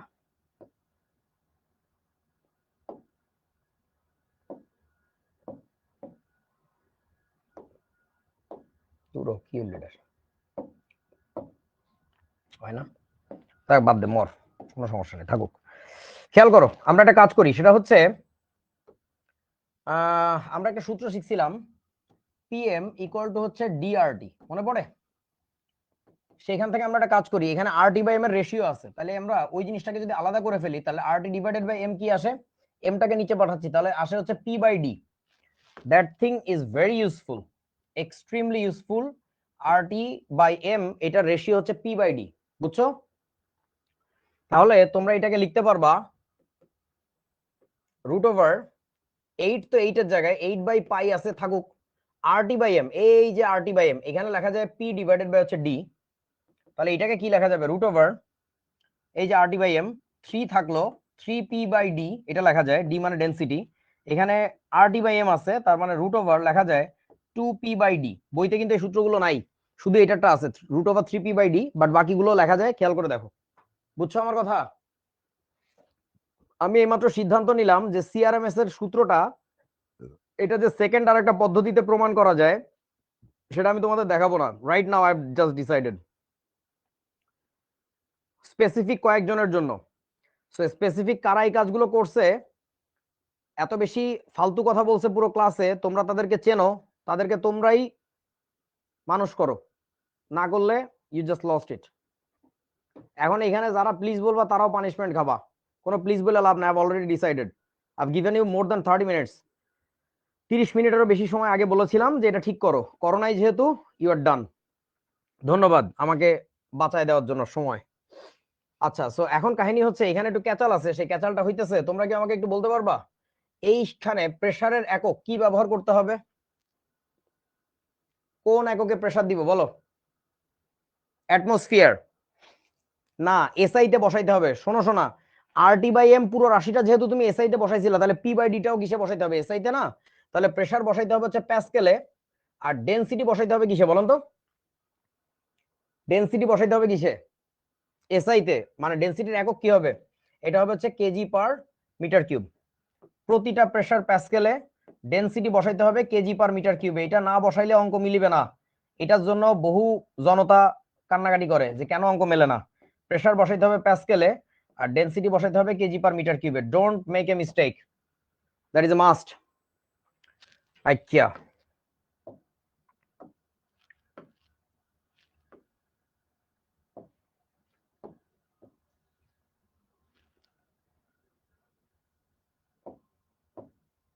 হইতাছে না কেন, কি ব্যাপার কি জানি। বাংলা টেকনোলজি অ্যাপ্লাই করে দিই। মরি যা হইছে। নাইস, আমি জিনিয়াস। চলো পরের অঙ্ক। 25 ডিগ্রি সেলসিয়াস তাপমাত্রা একটি গ্যাসের ঘনত্ব শতানিক হচ্ছে কি দেখছো? ঘনত্ব দিছে কোন এককে? গ্রাম পার লিটার এককে। এত হলে 0 ডিগ্রি সেলসিয়াস তাপমাত্রায় গ্যাসের অণুগুলোর আরএমএস বেগ বাইর করো। কেমনে করবো বলো? তোমাকে দেখো 25 ডিগ্রি সেলসিয়াস তাপমাত্রায় গ্যাসের ঘনত্ব দিছে, তাহলে এই ডেনসিটি, এটাকে নাম দাও D1 আর এইটাকে নাম দাও টেম্পারেচার 1। কিন্তু টেম্পারেচার তো আরেকটা করছে, এটা হচ্ছে টেম্পারেচার 2। অণুগুলোর আরএমএস বেগ বাইর করো। কেমনে করবা বলো?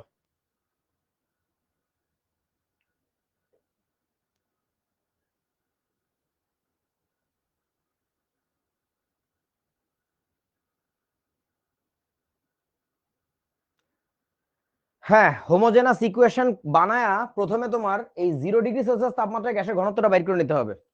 তার মানে আমরা একটা কাজ করি, ডেনসিটি আর টেম্পারেচার আছে কোথায়? আমরা সূত্র শিখছিলাম পিএম ইকুয়াল টু হচ্ছে ডিআরটি। সো এখন প্রেসার, মোলার ভর আর সব কনস্ট্যান্ট, তাহলে ডিটি। তাহলে আমরা এখান থেকে লিখতে পারি D1T1 is equals two D2T2। সেখান থেকে আমরা ডেনসিটি 1 বসাবো হচ্ছে 1.75 গ্রাম পার লিটারই থাকুক, সমস্যা নাই। টেম্পারেচার 1 ছিল হচ্ছে 298 কেলভিন, ইকুয়াল টু ডেনসিটি 2 আমরা বের করব। টেম্পারেচার 2 কত? 273 কেলভিন। এখান থেকে আমরা বের করে নিব হচ্ছে ডেনসিটি 2 এর মানটা। সো ডেনসিটি 2 এর মানটা কত আসে আমাদের এখানে? 1.75 ইনটু হচ্ছে 298 ডিভাইডেড বাই হচ্ছে 273। এটা করলে আসে হচ্ছে 1.91। এত একক হবে হবে কি? গ্রাম পার লিটার। এইটা হচ্ছে তোমার ডেনসিটির ভ্যালু কোন এককে, সরি কোন টেম্পারেচারে? এইটা কিন্তু তোমার ওই 0 ডিগ্রি সেলসিয়াস তাপমাত্রায়। এইটা যদি ডেনসিটি হয় তাহলে এবার তোমার বাইর করতে হবে কি? আরএমএস বেগ। সো আরএমএস বেগ বাইর করতে গেলে সি আরএমএস বাইর করতেছি আমরা, এটা equal to root over 3p by হচ্ছে ডি লেখা লাগবে।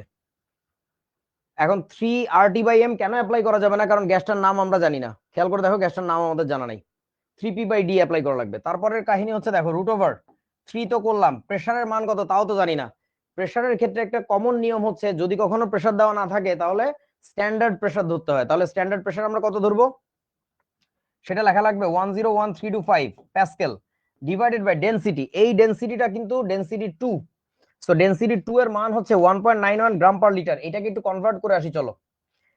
সেটা হচ্ছে আমাদের 1.91 গ্রাম পার আছে লিটারে। তার মানে এটাকে লেখা যায় 1.91 ইন্টু 10⁻³ তাহলে এত কিসে হয়ে গেল? এটা চলে গেল কেজিতে। ডিভাইডেড বাই ছিল 1 লিটার, পার লিটার মানে কি নিচে 1 লিটার। এরপরে লিখবো যেটা 1.91 ইন্টু 10⁻³ কেজিতে থাকলো। এখন বলো 1 লিটার মানে কত মিটার কিউব? সেটা হচ্ছে 10⁻³ মিটার কিউব। তার মানেটা হচ্ছে কি দাঁড়াইলো জানো? মিটার 10⁻³ 10⁻³ কেটে গেল, তাহলে এখনো থাকলো 1.91 কেজি পার মিটার কিউব। অদ্ভুত ব্যাপার। তার মানে হচ্ছে গ্রাম পার লিটার এককে কোনো কিছুর ঘনত্ব যা, কেজি পার মিটার কিউব এককে ওই বস্তুর ঘনত্ব তাই সেমই থাকে। এইটা কিন্তু মারাত্মক ইম্পর্টেন্ট একটা ফাইন্ডিং। এই বস্তু লিখে রাখো খাতার মধ্যে বড় বড় করে। কি লিখবা জানো? X KG per metre cube is equals to X gram per litre. অর্থাৎ গ্রাম পার লিটার এককে ঘনত্বের মান যা হয়, কেজি পার মিটার কিউব এককেও ঘনত্বের মান তাই হয়। No difference. That's an amazing discovery. এই বস্তু যদি তোমার জানা না থাকে, পরীক্ষার হলে বারবার খালি রূপান্তর করবা আর করবা, এর মধ্যে তোমার নানার বিয়ে হয়ে যাবে, তুমি বিয়ে খাইতে পারবা না। এই বস্তু জেনে রেখো। তাহলে ঘটনা হচ্ছে আমাদের যেটা, এখানে আমরা বসাই দিব সিম্পলি 1 পয়েন্ট, ও বাবারে, এখানে আমরা বসাবো হচ্ছে 1.91। এটা বসাইলে যাহা আসিবে তাহাই আনসার। কোন এককে আসবে? The answer will be in metres per second. That is your answer. এখানে কিছু একটা আসবে আর কি, করে দেখো। ওকে। 20 ডিগ্রি সেলসিয়াস তাপমাত্রা অক্সিজেন গ্যাসকে 37 ডিগ্রি সেলসিয়াস তাপমাত্রা উন্নীত করলে বর্গমূল গড় বর্গবেগের কি পরিবর্তন ঘটবে? অর্থাৎ ডেল্টা সি আরএমএস বাইর করতে হবে। দুইটা আরএমএস বের করে ডেল্টা বাইর করবা, ঠিক আছে? এটা তোমাদের বাড়ির কাজ থাকলো, বাচ্চা জিনিস।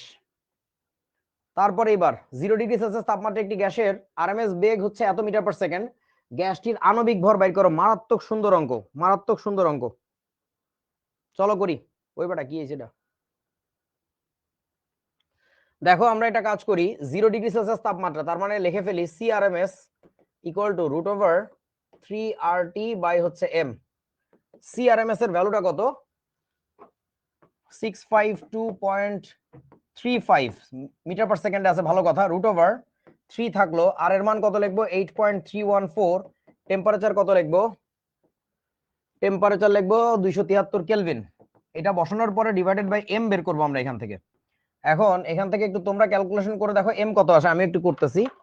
প্রথমে আমাদের স্কোয়ার করতে হবে, তাহলে 652.35 এটা স্কোয়ার করলে যা আসে, তাহলে এবার লেখা লাগবে 3 ইন্টু 8.314 ইন্টু হচ্ছে 273 ডিভাইডেড বাই আনসার। কই গেল? Divide by answer. m equal to আসে হচ্ছে 0.016। আচ্ছা এইটা এখন বলো, এটার কি কোনো একক আছে না একক নাই? এটাই তো আনসার নাকি? আরেকটি পবিত্র বাদাম খাই। বলো বলো বলো, পবিত্র বাদাম।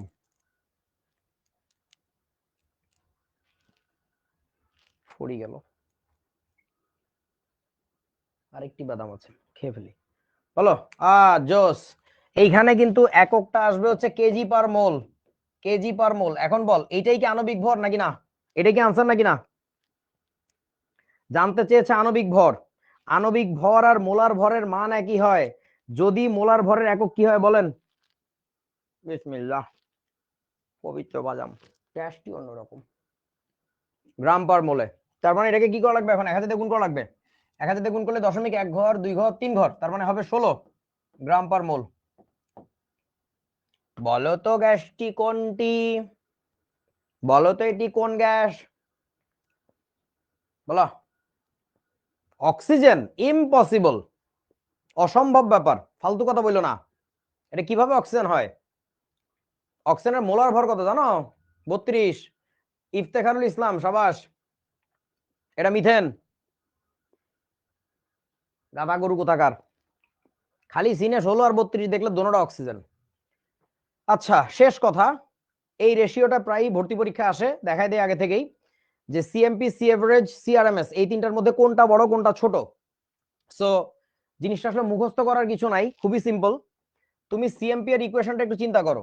এটা ছিল রুট ওভার 2RT বাই হচ্ছে m। এইটা ছিল হইতেছে, এইটা ছিল হইতেছে রুট ওভার 8RT বাই হচ্ছে পাই m। আর এইটা ছিল হইতেছে তোমার, এইটা ছিল হইতেছে তোমার root over 3RT by m। যদি একটু চালাক হও তাহলে একটা ছোট্ট কাজ করতে পারো, যদি বোকা হও তাহলে করো না। সেই চালাকিটা হইতেছে, দেখো খেয়াল করো, RT বাই এমটা কিন্তু কনস্ট্যান্ট। RT বাই এম সব জায়গাতে কনস্ট্যান্ট, ওটা নিয়ে কাজ নাই। এখানে হচ্ছে √2, খেয়াল করছো? √2। এখানে হচ্ছে √8/পাই থাকবে, আর এখানে থাকে √3। তোরা সিম্পলি তিনটার মান বাইর করে দেখ কোনটার মান বড় আসে। এই যে √2, √2 মান কত কি জানি? 1.4146 না কত, ছোটবেলায় শিখছিলাম। √2, হ্যাঁ 1.4142। এখানে কত থাকে? √8, নিচে আসবে হচ্ছে 3.1416। এটা আসে হচ্ছে 1.5957।